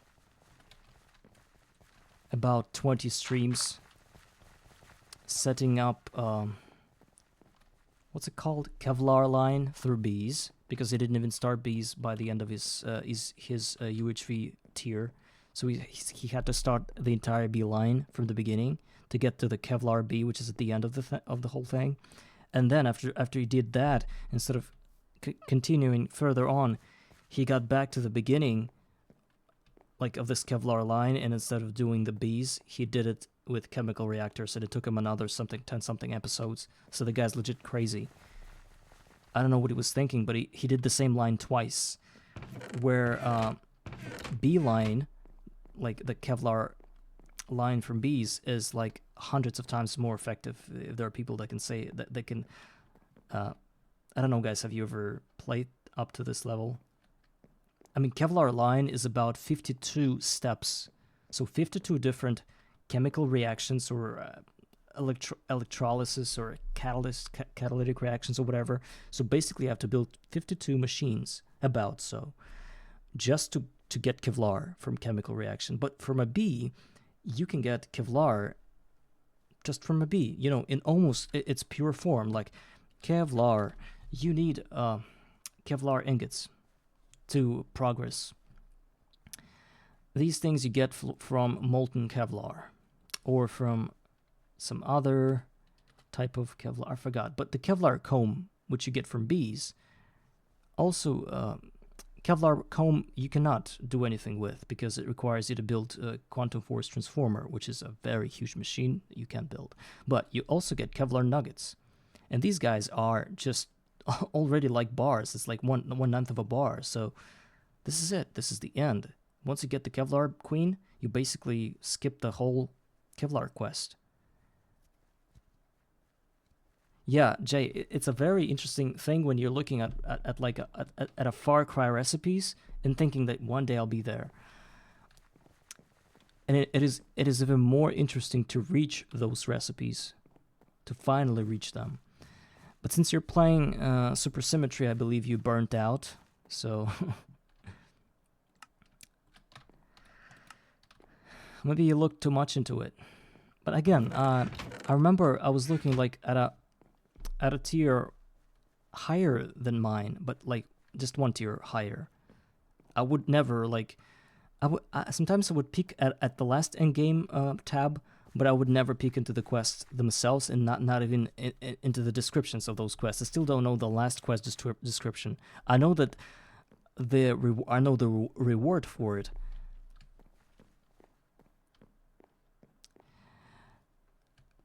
Well, I wouldn't say that bees are not nerfed. I wouldn't say they're OP. There are some limitations, and the more we play the game, the more it's getting updated, and the more limitations there are.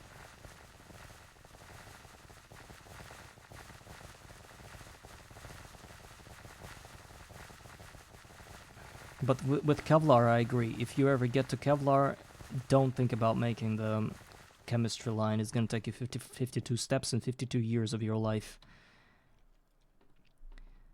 Still come back to... Yes, you probably should. It's a very good game. Might not be as complicated as your Supersymmetry, but it's it's you know, it's thorough, it's complete. There's nothing more complete than this game, you know? Like, some people might say that this is like a kitchen sink pack, if you know what that means. But in my understanding, this is just not true. There are some mods that just sort of fall out a bit. Like, you don't understand what they're doing, like Botania. What the hell is Botania? Why do I have to do this? It's not really correlating with anything. But they integrated so many things into this Botania to make it look like it belongs here, that it starts to feel like it's a good mod, you know? This Thaumcraft, I could not, for the love of God, understand why it's here. But then again, over time, when I learned more about it, I realized the essential things that it brings here. And even closer to the end, where you get basically a god, you become a god in Thaum. You begin to understand that it's a very interesting concept, just not from the beginning. From the beginning, where you siphon your this through bottles or something, your aspects, and these pipes and this bullshit with the chemical construct or whatever. Nah, man, it's just, it's not cool, you know? Yeah, that's what I was talking about. Some people think it this way, and truth to them.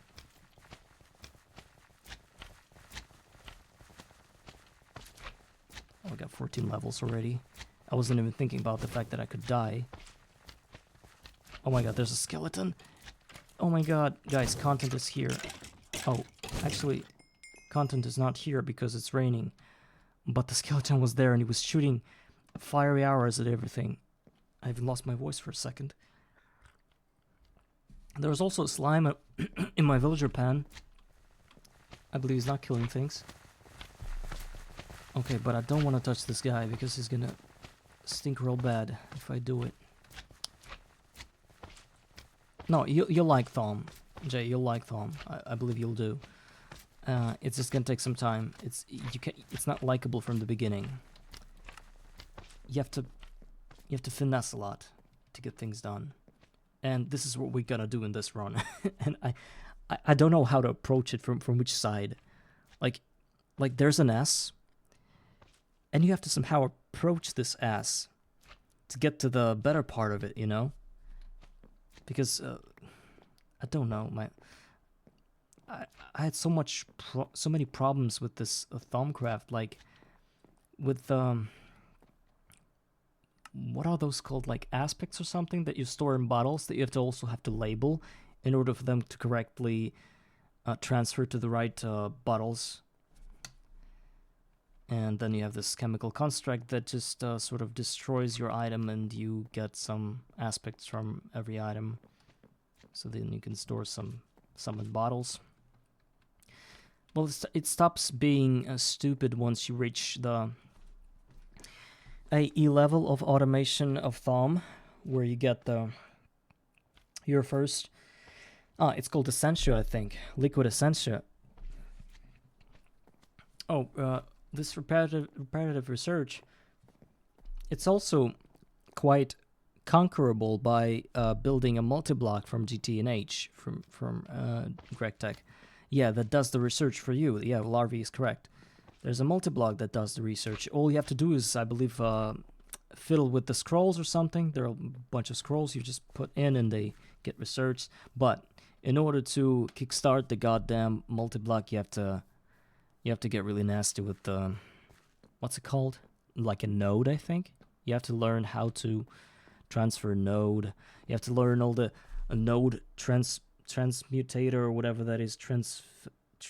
Like the, you know, the things like on the bottom, on the top of your node that sort of locks in the node. You have to do something about that. Deck out a node using a B, then transfer a node. That's I. Really easy, actually. What I did was I researched the recipe for the bottle, you know, that you craft with like a real glass and a bunch of slabs on top, and that's how I bottled my first node, and I brought it to my base, and then I used these platforms that you have to put the node in. and then deck the shit out of it. What do you mean decking the shit out of the silverwood node? Deck the shit out. I was just trying to understand the logic behind the meaning of that decking.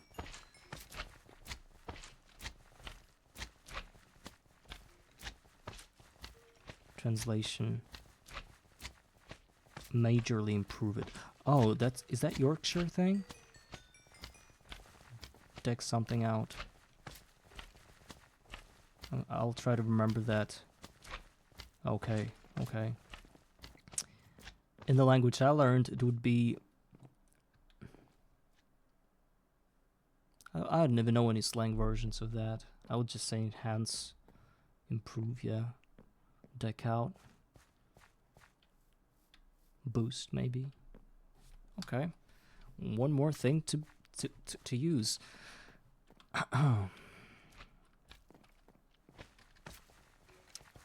But again, since I first read deck out, I immediately thought about poker game, or like any other card game where you get decks, and your deck out is like you sort of pull a card out of your deck, decked out, deck the halls.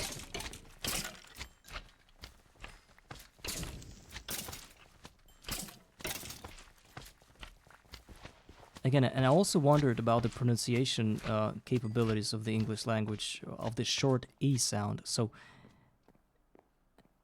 if I'm saying I'm on a ship and I have a big dick, would you get that that I said deck, like but with a slant, sort of like a... You get me. Would it be easily understood that my deck was indeed very big, a very spacious deck? Yeah, I'm the shit, I'm awesome, and I'm shit, I'm legit like a piece of crap. Yeah, that I know, I think.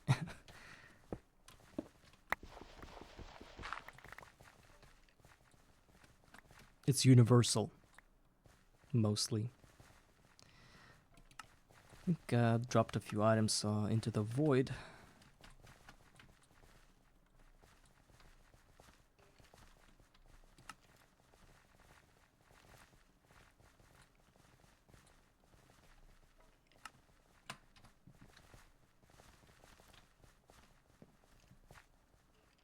But most importantly, I lost a few levels of experience doing that.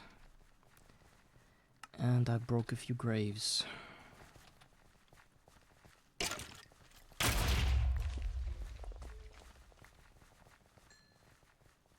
Well, the tools are here.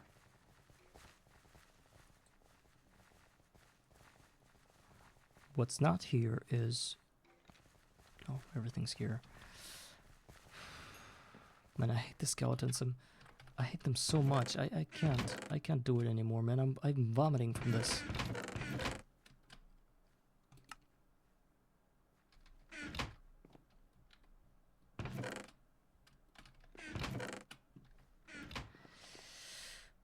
I wanted to count. How much do I need? Okay, so just think about it for a second. Well, also I need a lot of gravel creepers and the other creepers. But before that, let's talk about steam. Small coal boiler. To build one, you need 5 bronze plates, which corresponds to about 10, well, to exactly 10 bronze ingots, which is just 10 bronze, hence 10 copper, and compressor.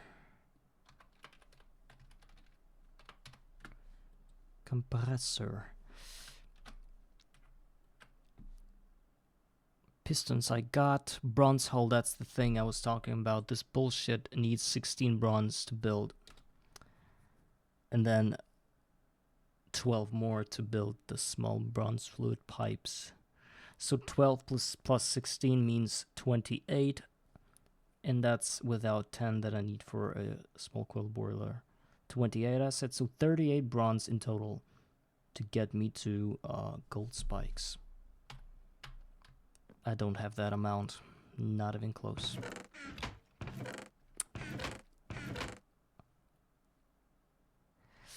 Larvae, I knew it, but then, you know, whenever I play a game, I learn something, and then if I don't play for like a month, I forget. So I know there's like, for example, look, you could try to help me, but I'll be trying to go through it myself, and if I'm doing the wrong thing, you can just type. So this is the small coal boiler, which has 5 bronze plates.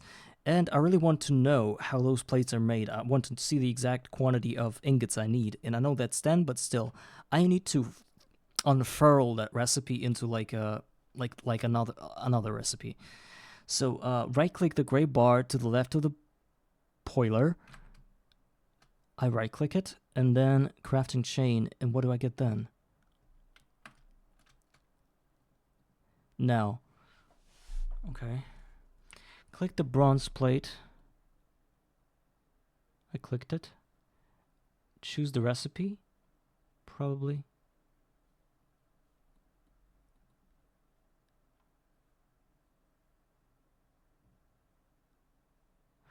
Control-Shift-A, the recipe you want.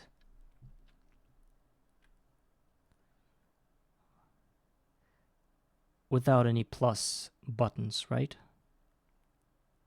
So where do I click the recipe? Right on the item? Oh, okay. Control-Shift-A. So, but it's not in the quantity I want. For that to work, I must probably drag this drag this line. That I did not know. I tried to learn how to do it, but I couldn't do it, man. Larvae, you saved me. Wow, that's so genius.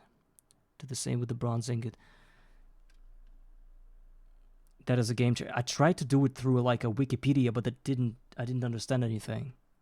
I was just okay. So so basically, I press the button, and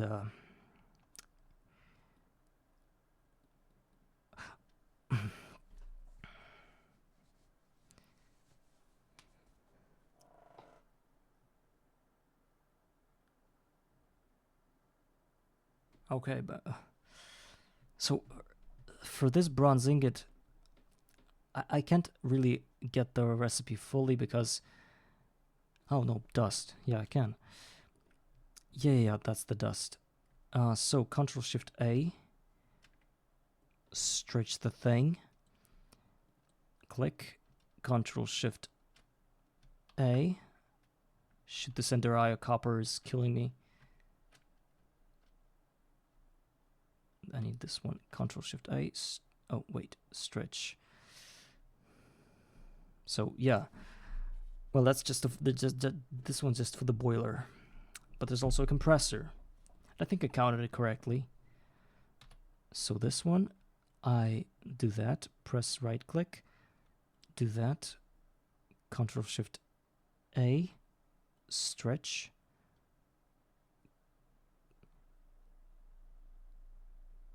drag into the same chain by just stretching the line.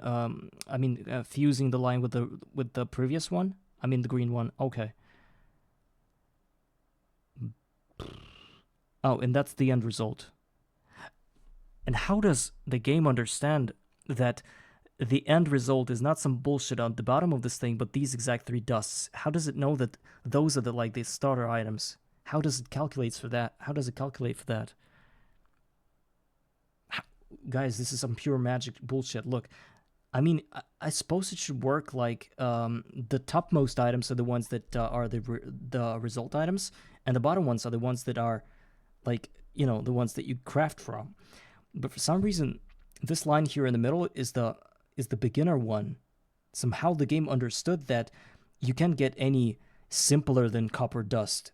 How does it know that these are the beginning recipes?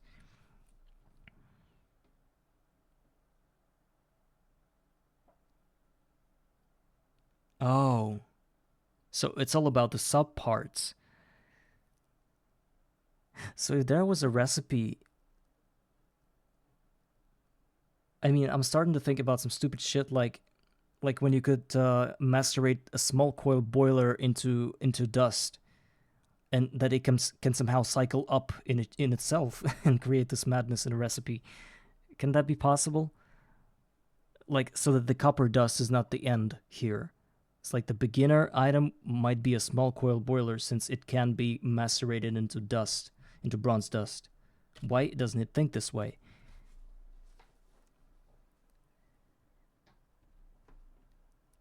Uh-huh. Well, still, I know that my question is not totally clear here and understood, but because I selected the recipes. But now it's like it's uniform now. Like it's every recipe is just like the other one. It's not anyhow highlighted any differently, you know? Okay, so I'm just gonna believe you guys and not do any more confusion here. So so if I were to, well, actually, it's done. No.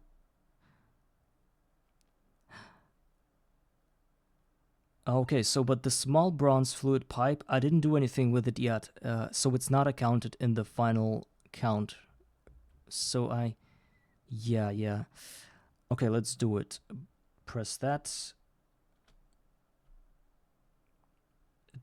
It doesn't matter with the tools, right?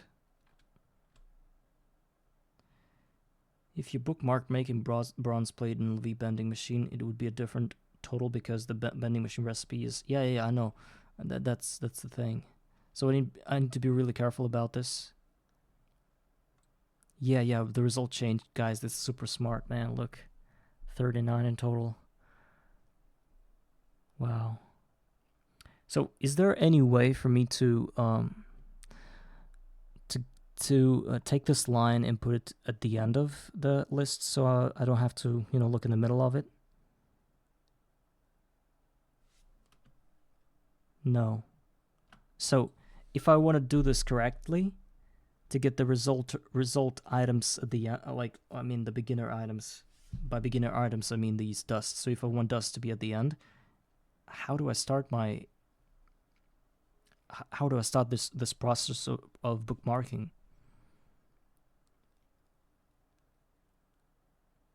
What do I start with?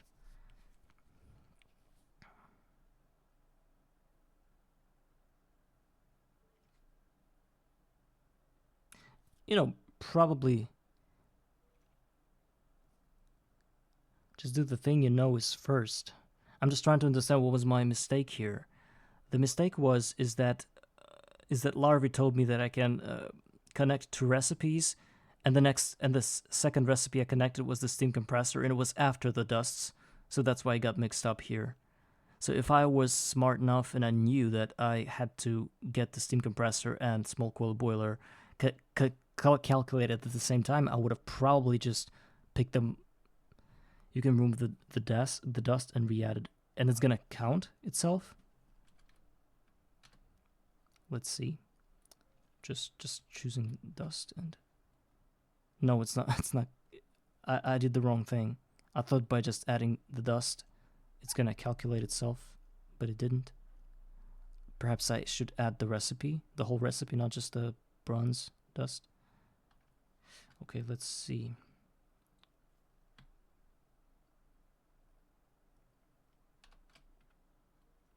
Oh, right, that's what I did. No, I did the Ctrl-Shift-A. I just used the bronze dust icon in the quick bar here instead of the whole recipe. Now I got the recipe and it's done. So a Larvae just found me a way of reordering basically, I think. But doing all that does not give us any more copper. So let's go back to killing skellies. Oh my god. I shouldn't have played GOG. It's so mean. I believe if I were playing like a vanilla GTNH, I would probably already be in LV level for sure in these 15 episodes. Oh, why is it not worth reordering in the end? you think it's just too much hassle or something? Or do you just get it right after some time and you don't have any need of ordering things?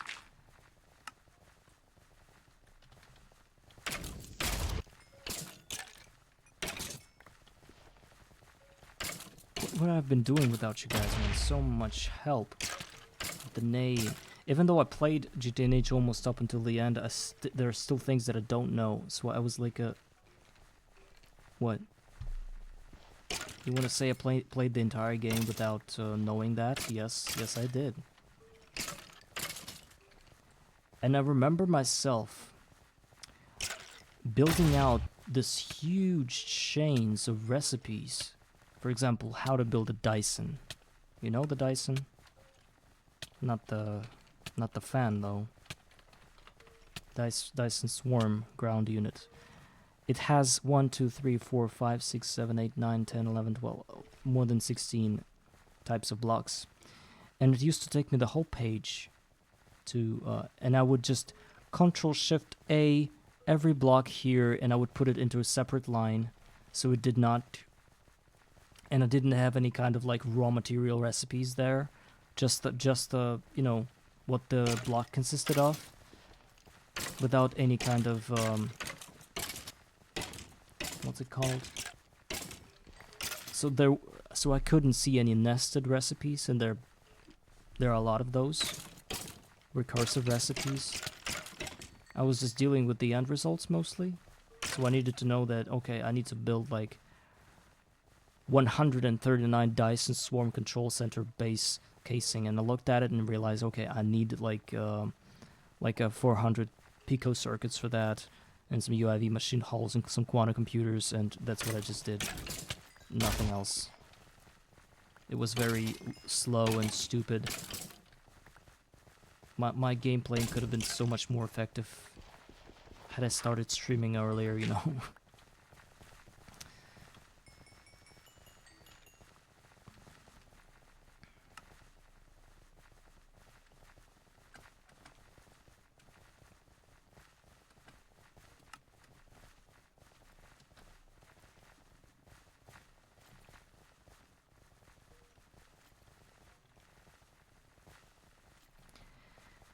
Okay, and out of that 39 bronze, we only have 26. And then some tin as well. We're gonna need that.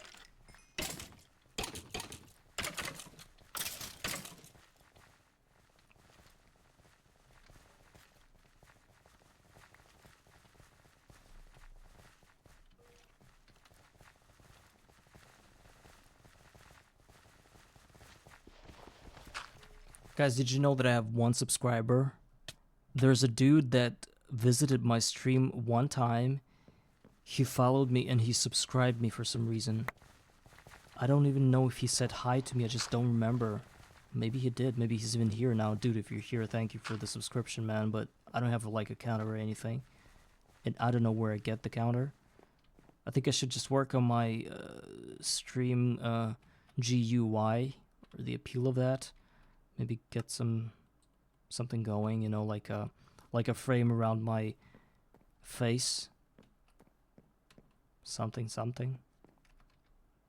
What do you think, guys? Should I do it, or you just don't bother with this nonsense? Since you're Gregors, you probably just don't care about it. Maybe you do. I could probably draw something, do some kind of PFP situation, graphic design situation. Oh my god, I'm about to invoke a graphic designer raid boss here.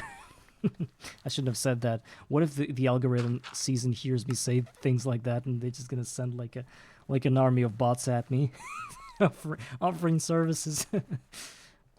No, I didn't mean that, guys. No, they're coming. I can hear them. The doom is impending, approaching.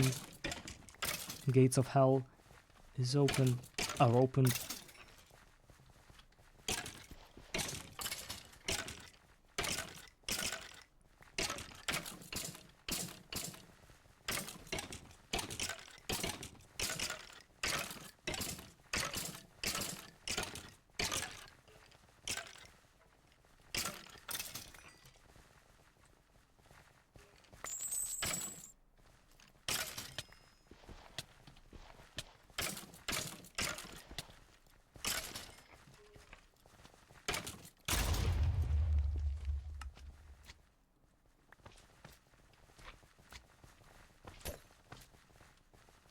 One more thing I'm interested in is how fast some people connect when I start streaming. For example, Jay, you connected after 10 minutes since the stream started, and I was basically okay. I didn't stream for 2 days or something.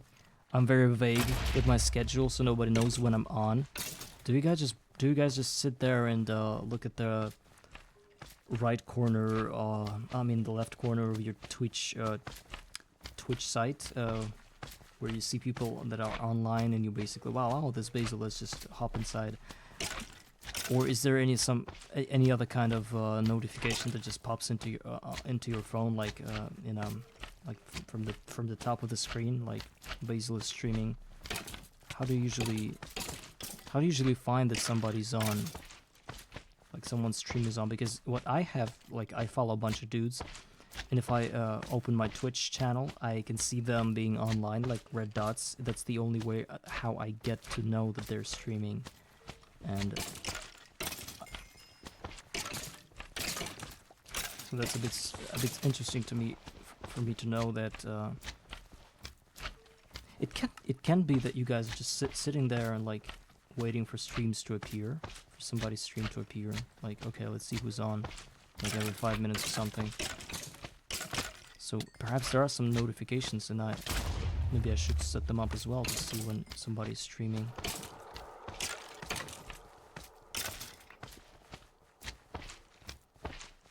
Oh, okay, and lucky for you, I was there,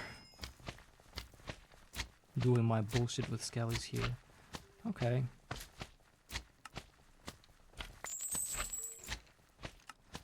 Well, I don't know. At times, I think that when people usually type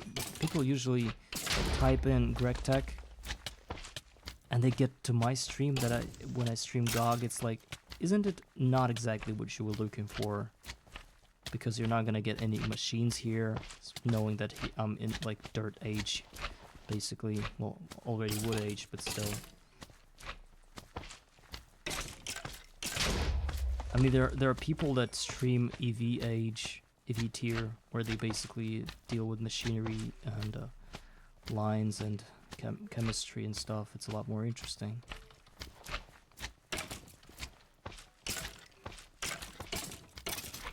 I'm trying really hard oh my god, I almost died with 18 levels. I'm trying really hard to get there as fast as I can. But if I rush too fast and something doesn't go according to plan, I'm just... It's GregTech adjacent, yeah, I get that. I need to get to my tank somehow without dying to this malicious slime.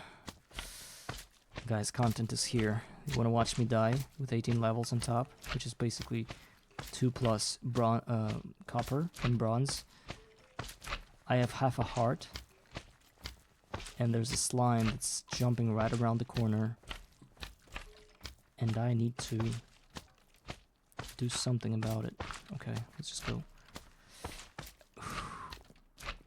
Okay, I sort of distracted him, aggroed him a bit. Let's just hop. Okay. Whew. Yeah, so... Wait. Content is happening. I stuck and I'm falling, I think. What do I do, guys? How do I get out of this I guess there's no way of getting out of it. Guys, look at this. Look at this bullshit.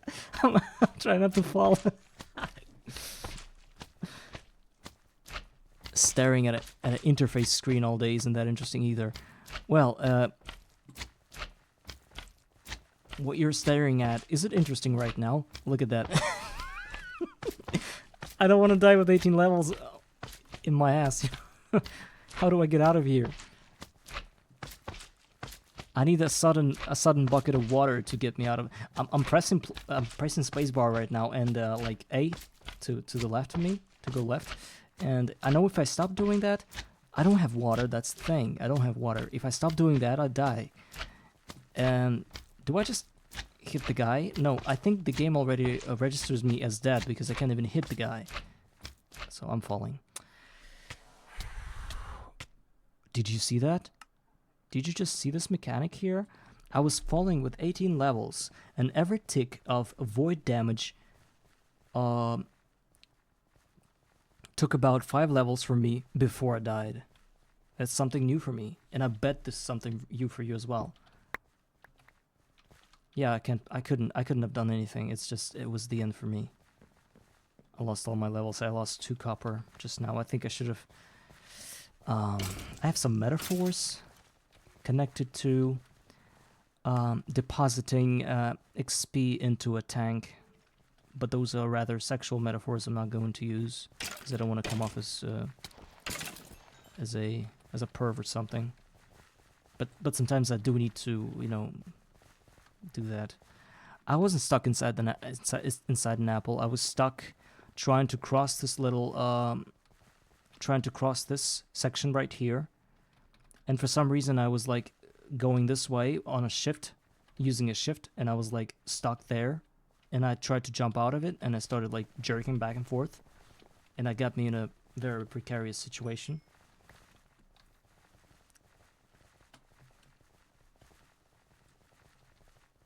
I was exposed.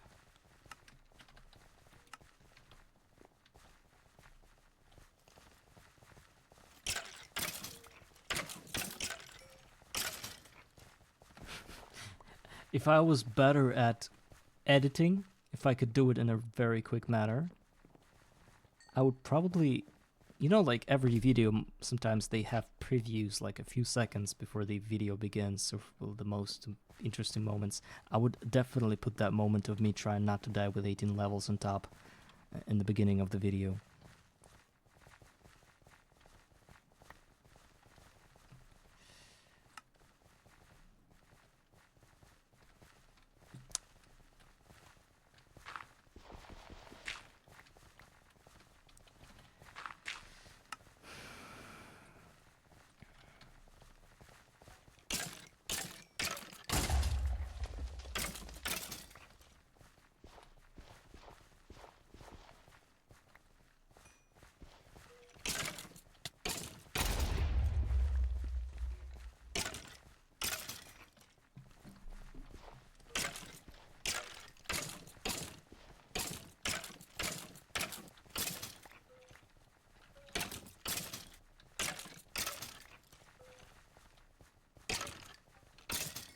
With the clickbait title, yes. With my face doing the Mr. Beast expressions, you know, with that fake smile of his. I'm gonna whiten my teeth a bit because mine are a bit yellow. I'm gonna whiten them out, like, do a really good job at it, and I'll, like, add some highlighting around my face with, like hands like this, like, and there's this...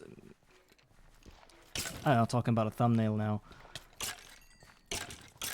And a clickbait title is gonna be all caps.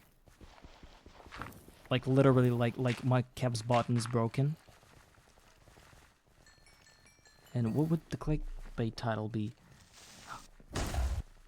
What? Oh my god, guys, content is here. Do you want to see it? Just, again, alt tab into my stream to see the content. I'm losing all my villagers now. Look at this bullshit. I'm losing them. For some reason, somehow... zombies got inside, and they're killing my villagers and me. Okay, what do I do?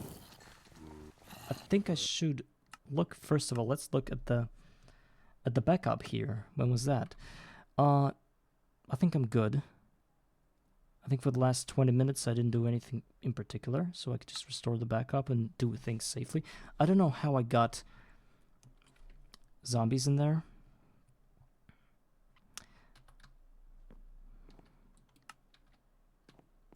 Okay. 13 copper.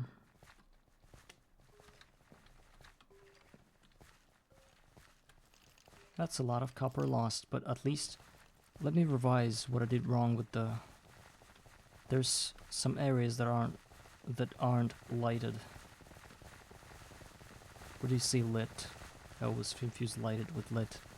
I believe that lighted isn't even a verb. In that form. So somehow somebody got sick or something, Yeah, I'm checking. Illuminated. Yes, yes, yes. Illuminated. And I pressed F7. I press it like a madman, trying to see if there's anything, and there isn't. There literally isn't anything. So just in case, I'm gonna put one here. Put one here, but no, there's anything. There isn't anything. Everything is clear. But the zombies got in. Content was created. Backup was rolled. Me was effed. Skeletons are getting killed.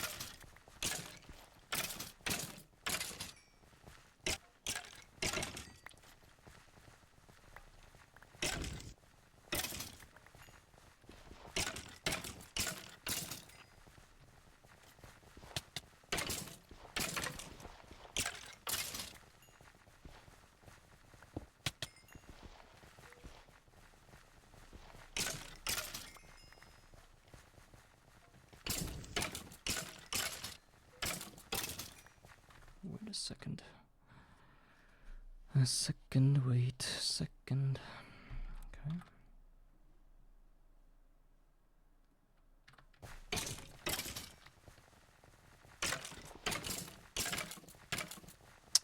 Of course I died.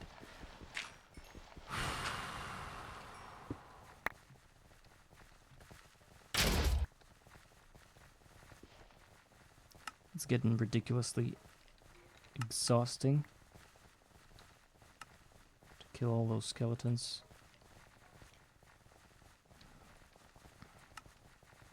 I know that if I go for a compressor, I can already get, I mean not a compressor, I mean a steam smelter, alloy smelter, whatever.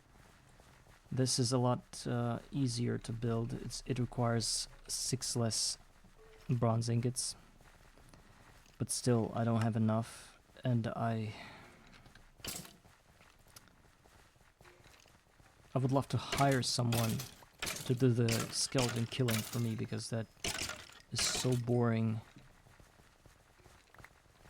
Haven't seen anything more boring than that.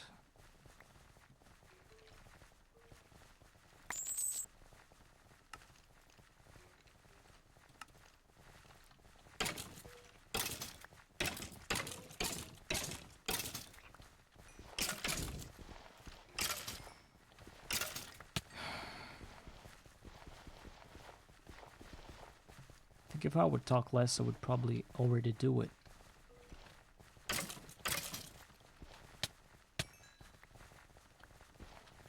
Getting 8 levels is about a 2-minute thing. So in 30 minutes I could get like 10 more bronze. It does sound interesting. But the multiplayer itself doesn't sound interesting because you can never sync up with other fellas, you know. There'll be times we'll be playing alone on a rented server, wondering when when will your dudes show up. And then there's the dude that plays once a week for 2 hours, basically gets inside, contemplates everything that was done, says, dudes, you're great, and then he says, okay, I gotta go, and gets back in a week. I bet there are players like that. I've never played multiplayer GTNH or any other Minecraft multiplayer, a long-term multiplayer, so I don't know how this usually happens. I know there are dedicated players, but also I believe in every player pool there's a guy that just, you know, plays 2 hours every week. You can't kick the guy but it doesn't do anything. Imagine you visit your world once a week and every time it's 1 tier higher. What are you gonna do there? You don't even have the proper equipment or anything, and do you just expect dudes to farm you to craft you another set of quantum armor once you're back? Nobody's gonna do that. It takes hours upon hours of crafting, you know. So you're basically stuck in like an HV level or something with with glider and piston boots, and people basically go to Mars or whatever trying to farm new items, and you don't even have the proper astronaut equipment. That's what's happening. So you're basically resort to staying at the base and looking at things around yourself and be like, well, I guess I sort of lost it a bit here. Lost the sense of progression, and then you quit the game. And you never know, it could be you. This dude could be you, the one that plays once a week. And I'm really sort of have this moral obligation to play as much as I can and stream as much as I can, because I sort of, upon entering this run, I think promised you in a way that I'll be here at least sometime. But I never know what can happen. What if, like, in 5 seconds, my entire building where I sit would just get struck by lightning, and my PC would just burn or something, and I won't be able to stream in 4 months. I know you'll just forget me, and that'll be it. Because perhaps most of it is just a GTNH streamer, you know, in that sense of the word, with an emphasis on the indefinite article. It's basically something to run while I'm playing, you know, in the L tab. But it's important anyway.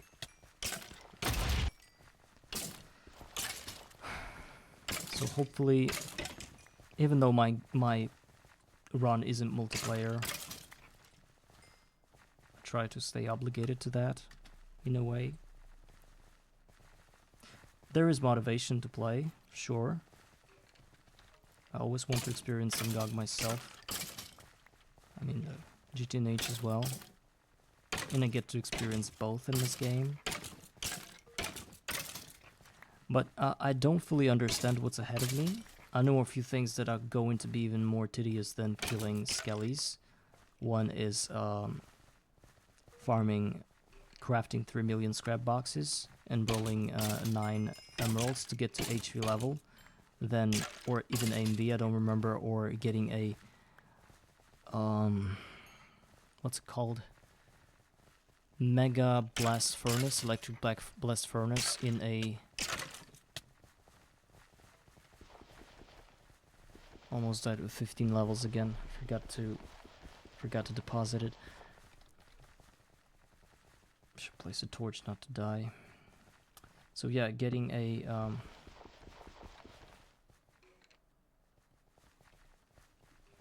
what was I saying? Forgot.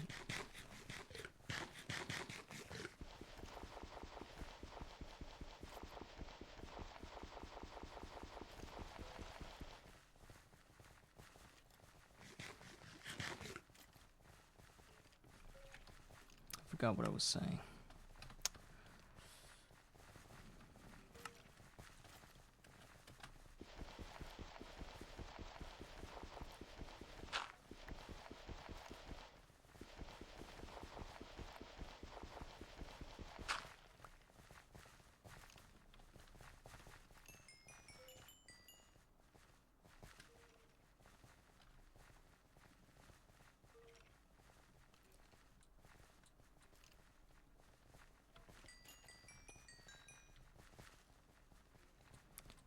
Okay, 16 copper.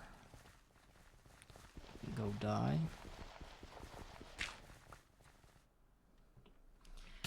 And right now I want to be very careful about not picking up my items at first, because I need to restore all the graves I destroyed.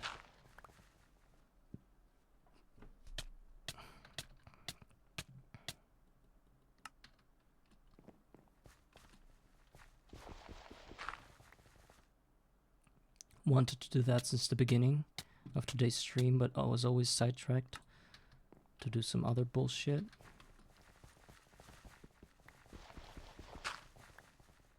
Bullshit. I like this cool public. What's it? It's called public in Mali. Well, I like this cool subreddit on Reddit. If you sit there. If you're ever there, called Bullshito. It's like this, there's this idea that there's this guy. His name is Steven Seagal, I think. Yeah, and he's like an actor, and he's like a martial arts specialist or something. In quotes, you know. So when there's this bullshit where there are a bunch of guys that teach different martial arts that cannot be considered such because they're basically, you know, like when you don't even touch the dude and he just falls over because you, because you sort of like looked a different way at him or something. That kind of fight, you know, that kind of fighting, and it's super fun for me to watch these videos, these little clips of people. They're like tens, like 20 people surround one guy, and he's like a teacher of this bullshit technique. And like teaches the other dudes by having one dude standing in front of him, and he goes like, the dude tries to attack him like with as little as force as possible, you know. And the dude just like, there's like his hand, and he's like redirecting his hand like in a very like soft manner, and the dude just falls, you know, like he was I don't know, hypnotized or something.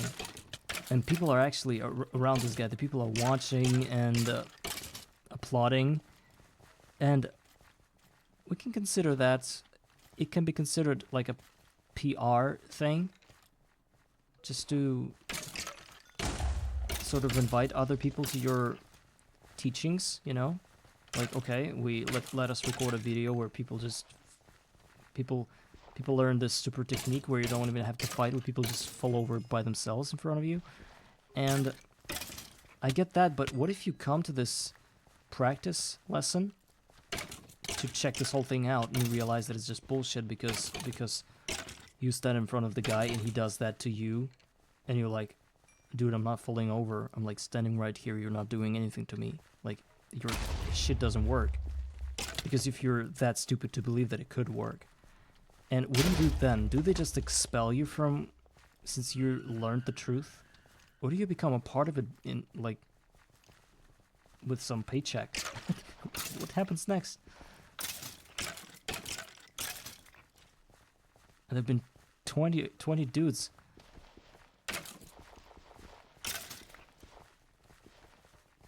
Yeah, I wasn't particularly talking about Steven Seagal. I know he's quite a bullshit artist himself, but still,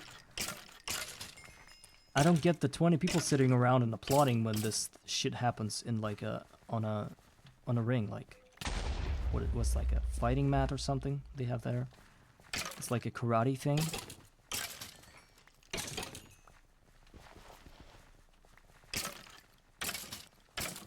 What's up with those 20 dudes? I get the guy that is teaching that. It's scum.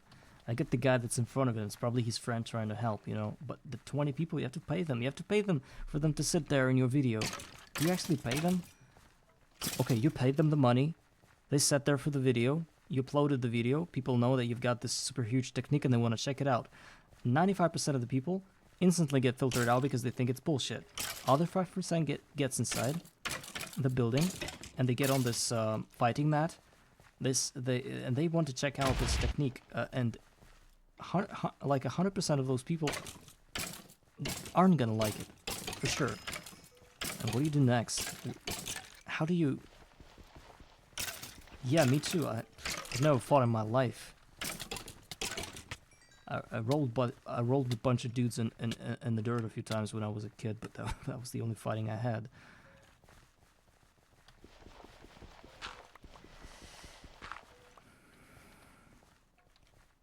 But I'm just have questions, like trying to get the logic behind the logistics behind all this, all the bullshit thing.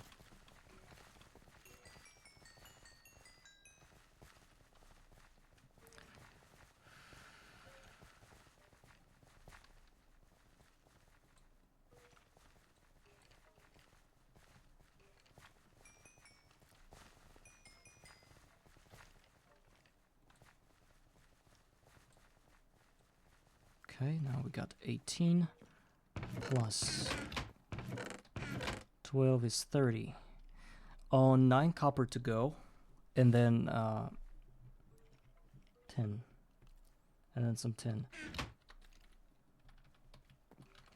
Yeah, sure thing. There's so many different... Again, in my country, like, it's considered...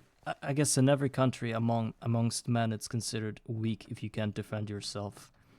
And there's this cult of MMA fighters and the cult of the guys that follow those people, the cult of the Habib versus Conor McGregor fans. And all of those dudes are basically, like, not all of them are even fighters, but most of them respect the fight and respect protecting yourself and respect, like, hitting people if needed. And this whole cult of physical, of physicality is there, yes.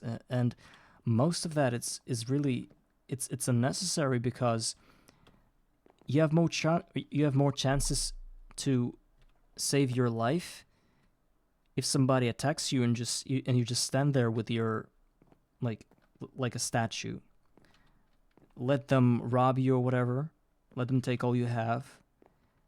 Perhaps even take a few hits until you fall, because it's a real rare occasion that somebody's just gonna maul you to death for nothing. If it's robbery, they just get what you have and they leave you alone. But there are dudes that would outright try to fight those people, and sometimes they even would succeed against 2 or 3 people when they're alone. But the thing is, yes, they sort of protected their fighter dignity or whatever. They really kicked the butts of those people. But sometimes, if these dudes are really that good at fighting and they're really strong, which is, yeah, commendable thing, but at the same time they can hit somebody so hard that the guy's just gonna die, you know? And you just get jailed, you know? And all you wanted to do was protect yourself, and for the dudes on your hood to know that you protected yourself and you can do that, so that others won't ever touch you, if that comes to that. But then you get to go to prison for that because you defended yourself. So it's easier to just sort of pretend that you're not even pretend, just to be idle about it, you know? Passive. You get in less trouble.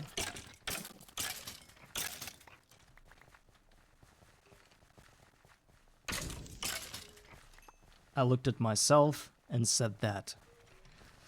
Yeah. I like that this justification of my lack of physical appearance is basically tied with common sense. You know, sort of.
32.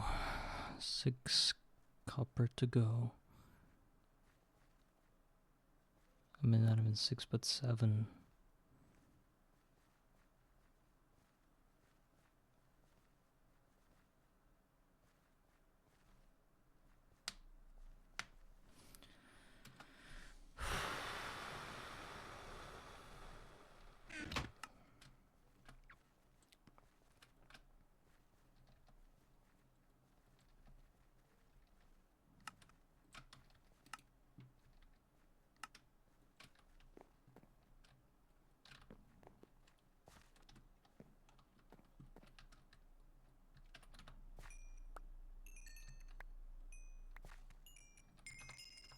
Okay, got the quest for cows.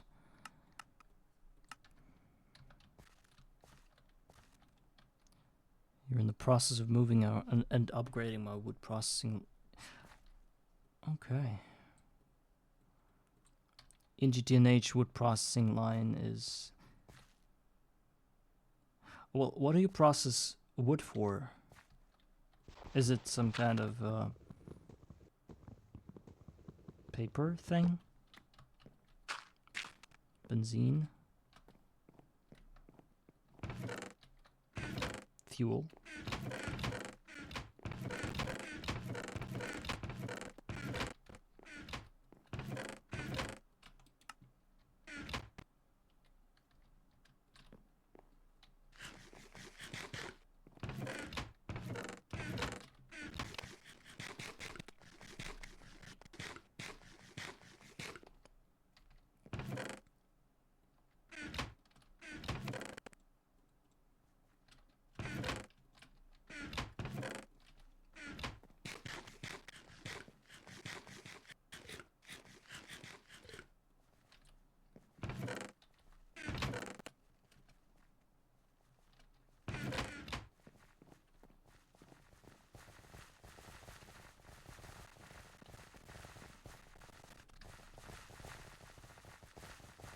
Okay. We have that in GTNH as well. Mostly used in the production of epoxy.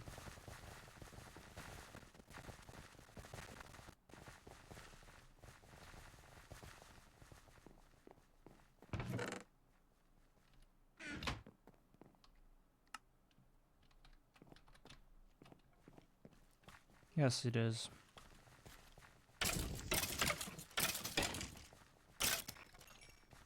I remember you need like ammonia for it or something, which is a huge deal. It's basically hydrogen plus nitrogen, and at some point you really need a lot of it, and you can get it. Plant line bullshit as well. It's up there with it.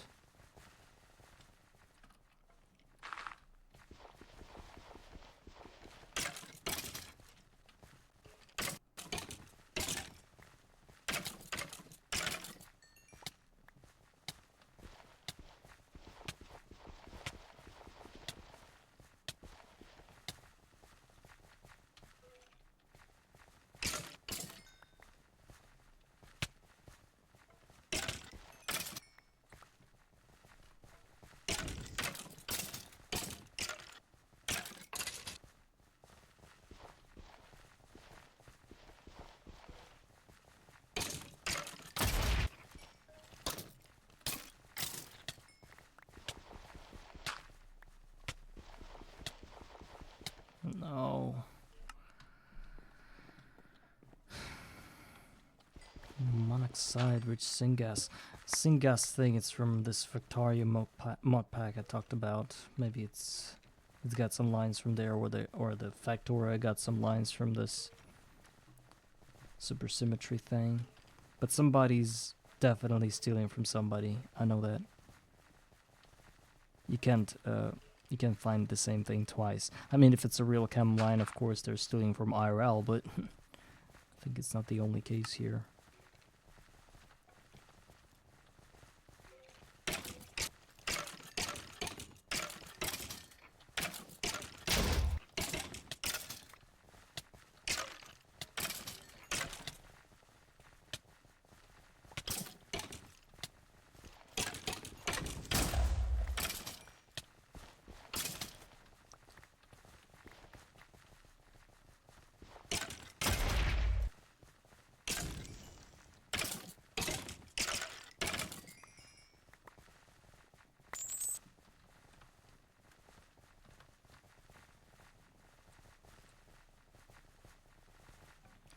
What does disjunction mean? In a like, what does this enchantment do? Disjunction.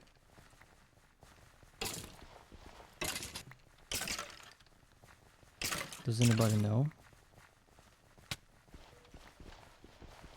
I need a specialist here.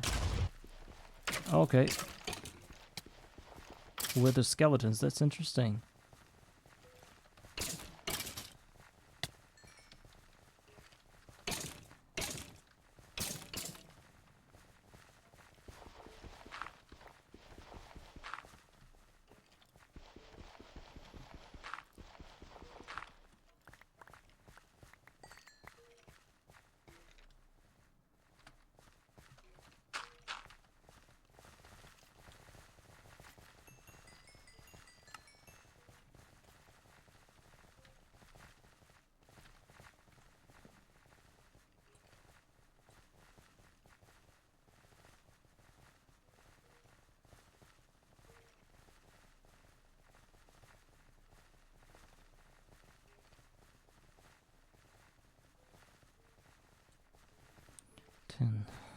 Okay, got it.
Yeah, that's for sure best part. I like in GTNH you don't really need auto maintenance hatches this early because you're basically communicating with, and I mean you're dealing with all your machines all the time because you don't have that many. There are no machines running somewhere far away where you get only like every 100 hours, so it's pretty useless to have the auto maintenance hatch by that point. But then again, yes, it's very expensive to craft. Once you can craft it, it's really expensive.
3 more copper.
So wanted to check a bunch of XP bucket recipes.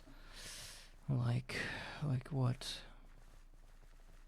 Yeah, I was thinking that I could somehow finesse clay, but now I don't need it anymore. There's sulfur recipes, nickel, copper, small pile of brick dust, obsidian dust, by the way. I don't know why you need it. Wrought iron dust, sticky resin, gold dust. There's even gold. There's leather, gallium.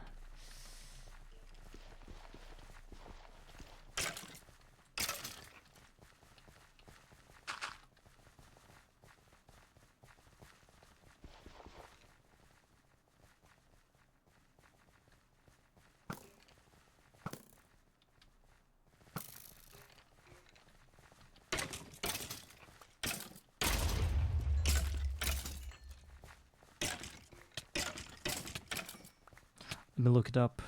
Time to get steel. Is it the multi-block goal? No.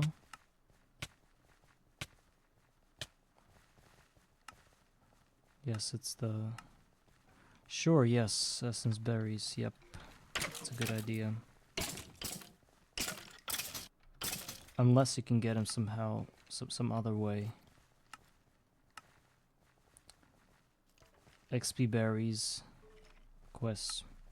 Straight up quest. It's pretty expensive.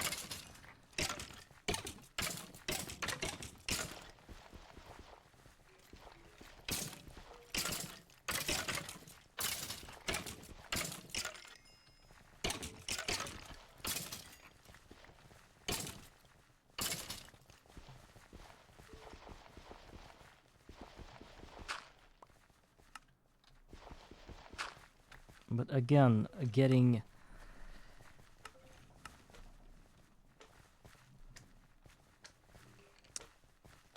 gypsum. What the hell was that?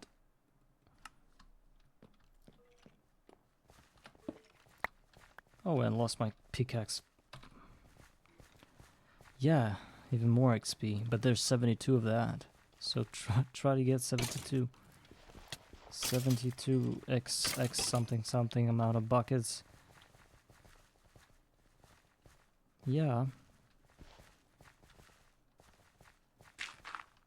Isn't there some low light level required for berries? I mean the essence berries, the steel berries or whatever, iron berries.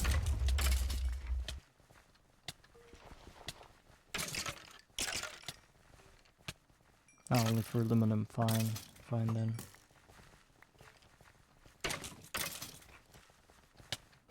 I mean berries, whatever.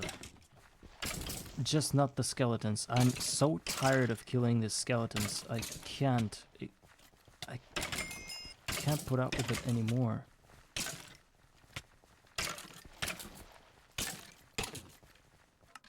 They just kill me when I have so.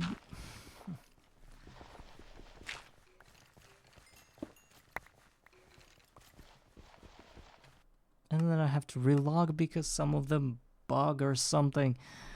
I hate it so much. It's so bad. And there's this dude who's just ultra mob and he's regenerating so quick. I can't even hit the guy because he's like going left and right. Finally killed him.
One more copper.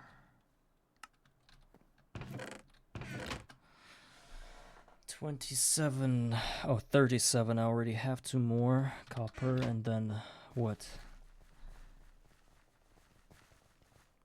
13 tin then. It's a lot of tin. And it's also 3 XP buckets to get one.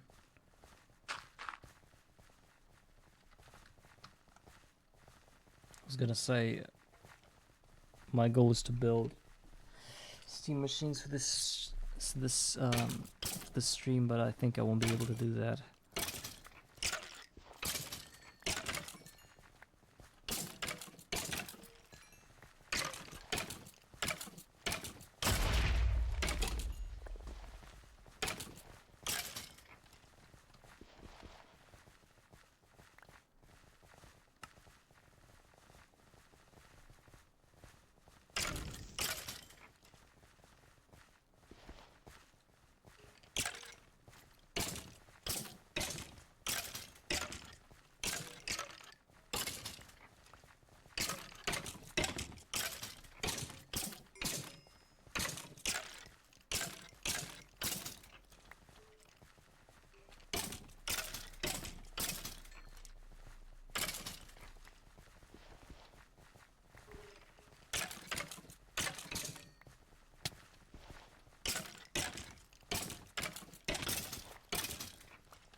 Which one? Which skip? Titanium?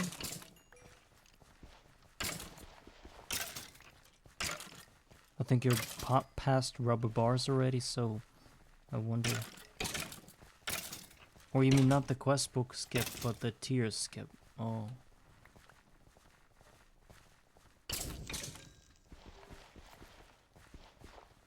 You mean through the crafting table? Because the other way is a cheap way is to get an extruder with the shape, with a mold or whatever that is, extruder shape.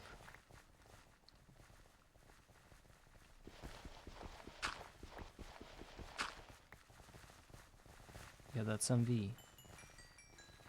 But what you're trying to do is probably just craft it with a bunch of tools in a crafting bench, right? That's the skip you're thinking about, and everybody did that. Steel gear, let's see.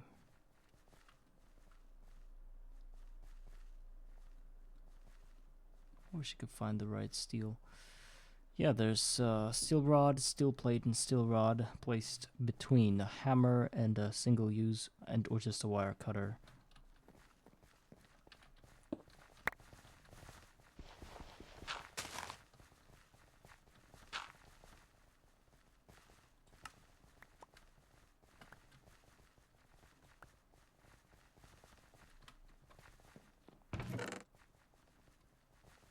I'm trying a 1 ingot instead of a 3 ingot. How do you do that? How are you gonna do that?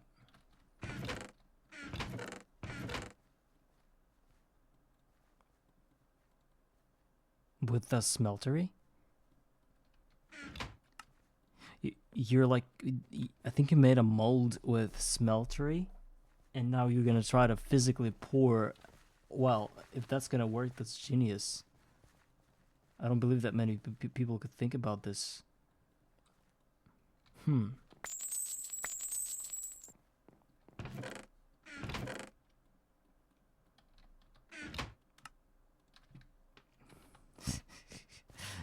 That's crazy.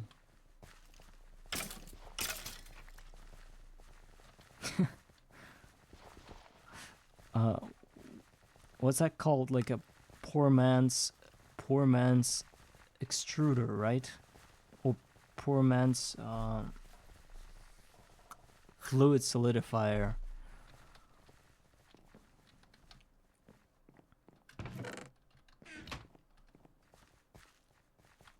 Ah, extractor, maybe extractor, yes.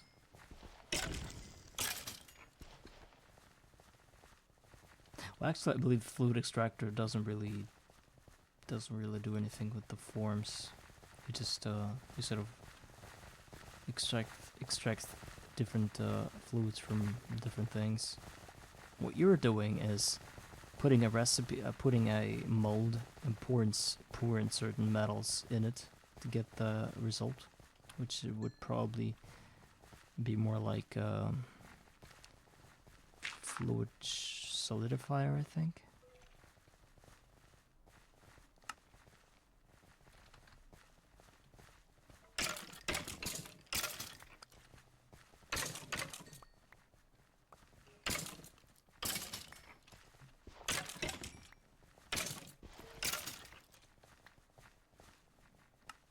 Also, like what you're doing is gonna immensely help me in my run once I get there to save up on steel.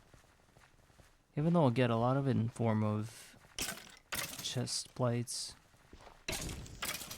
chainmail, I mean. Still a huge help though.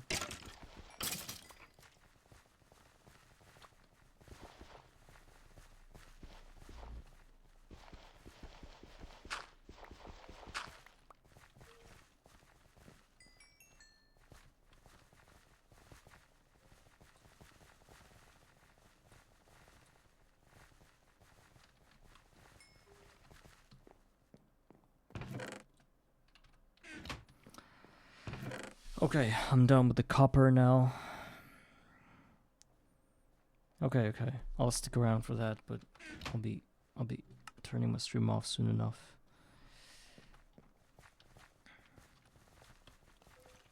Because it's getting too late and I'm getting tired. I'm doing the same thing all over. Just one hit dying from a giant skeleton because his legs are too wide for this platform, obviously.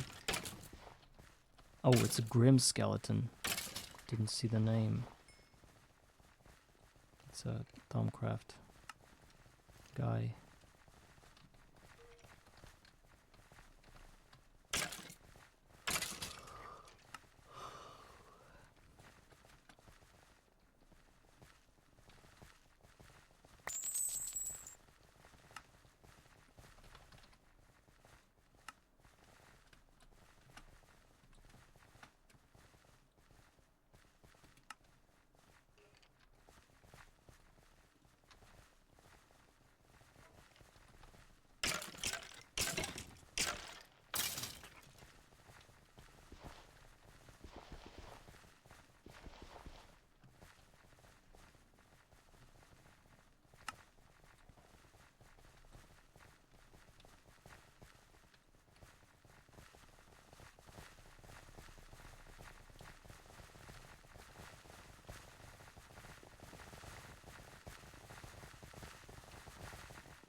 Yeah.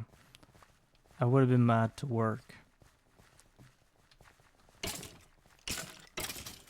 think they thought it through. They thought through everything. All the skips, all the little things you can do. Turns out you can't.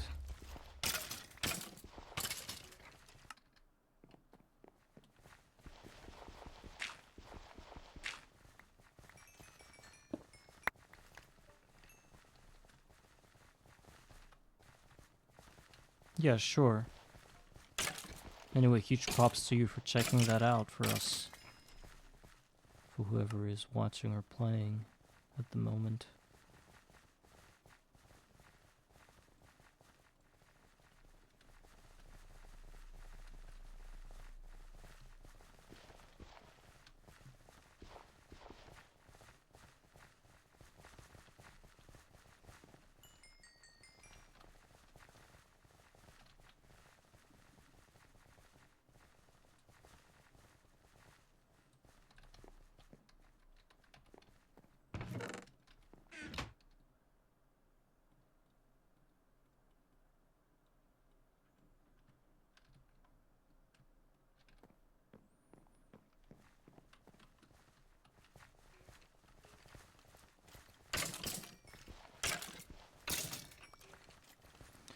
I think I'm gonna stop the stream now. It's getting to... I'm getting a bit, I don't know, fuzzy here. Or what's the name of it? What's the word for it when you can't think straight anymore because you want to sleep? So yeah, we're gonna stop the stream today, guys. Hopefully you will be able to find somebody else to watch while you're playing. I wish I could raid you to somebody if I'll try to do it now if I can. If there's any GTNH streamer online, I'll basically have one viewer, so there's no need for that. Oh, 2 viewers actually. The count isn't correct. So guys, thank you all for watching me. Hope you have a good time. Okay, so let me just... I forgot how to... I think you go on creator dashboard. Oh, I can do just that. Okay. Raid Dubber. Is he a Russian guy? By any chance? Because the nickname is... Dobro. It's like in Russian. It's almost sounds almost like kindness. Translated as kindness. Okay. Dobro. I'm rating you to Dobro, guys. Oh, Dobro's raid settings do not allow you to raid at this time. So he doesn't want me to raid him, or he just doesn't want to raid get anybody to raid him. Okay, guys. So at this point, I want to say thank you for watching me today. It was an interesting experience for me to talk about stuff and do a few things. I didn't get to build. I didn't get around to building the steam machines, even though I got all the copper I need. Now I just need to kill a bunch of more mobs and get some tin. I already got like 3 bronze ingots out of this whole thing, and I need to get 12 more tin, and I'll be able to build 2 steam machines pretty easily tomorrow, or maybe the next day I stream. I don't know where I'll stream. We'll see, maybe tomorrow. And after that, we're going to build the gold blocks, gold spikes. Hopefully we'll be able to automate experience, so I could just stand and stack experience upon itself like crazy, and then talk to you guys instead of doing anything while the thing is working for me, collecting more resources, building more steam machines, basically just legitimately entering Steam Age. Well, even though the quests aren't there yet, because they require a lot of things to do, like this getting charcoal thing, a lot of gravel. Maybe we'll work on that as well. But for now, I think we're good. So thank you all for watching. See you next time. Goodbye.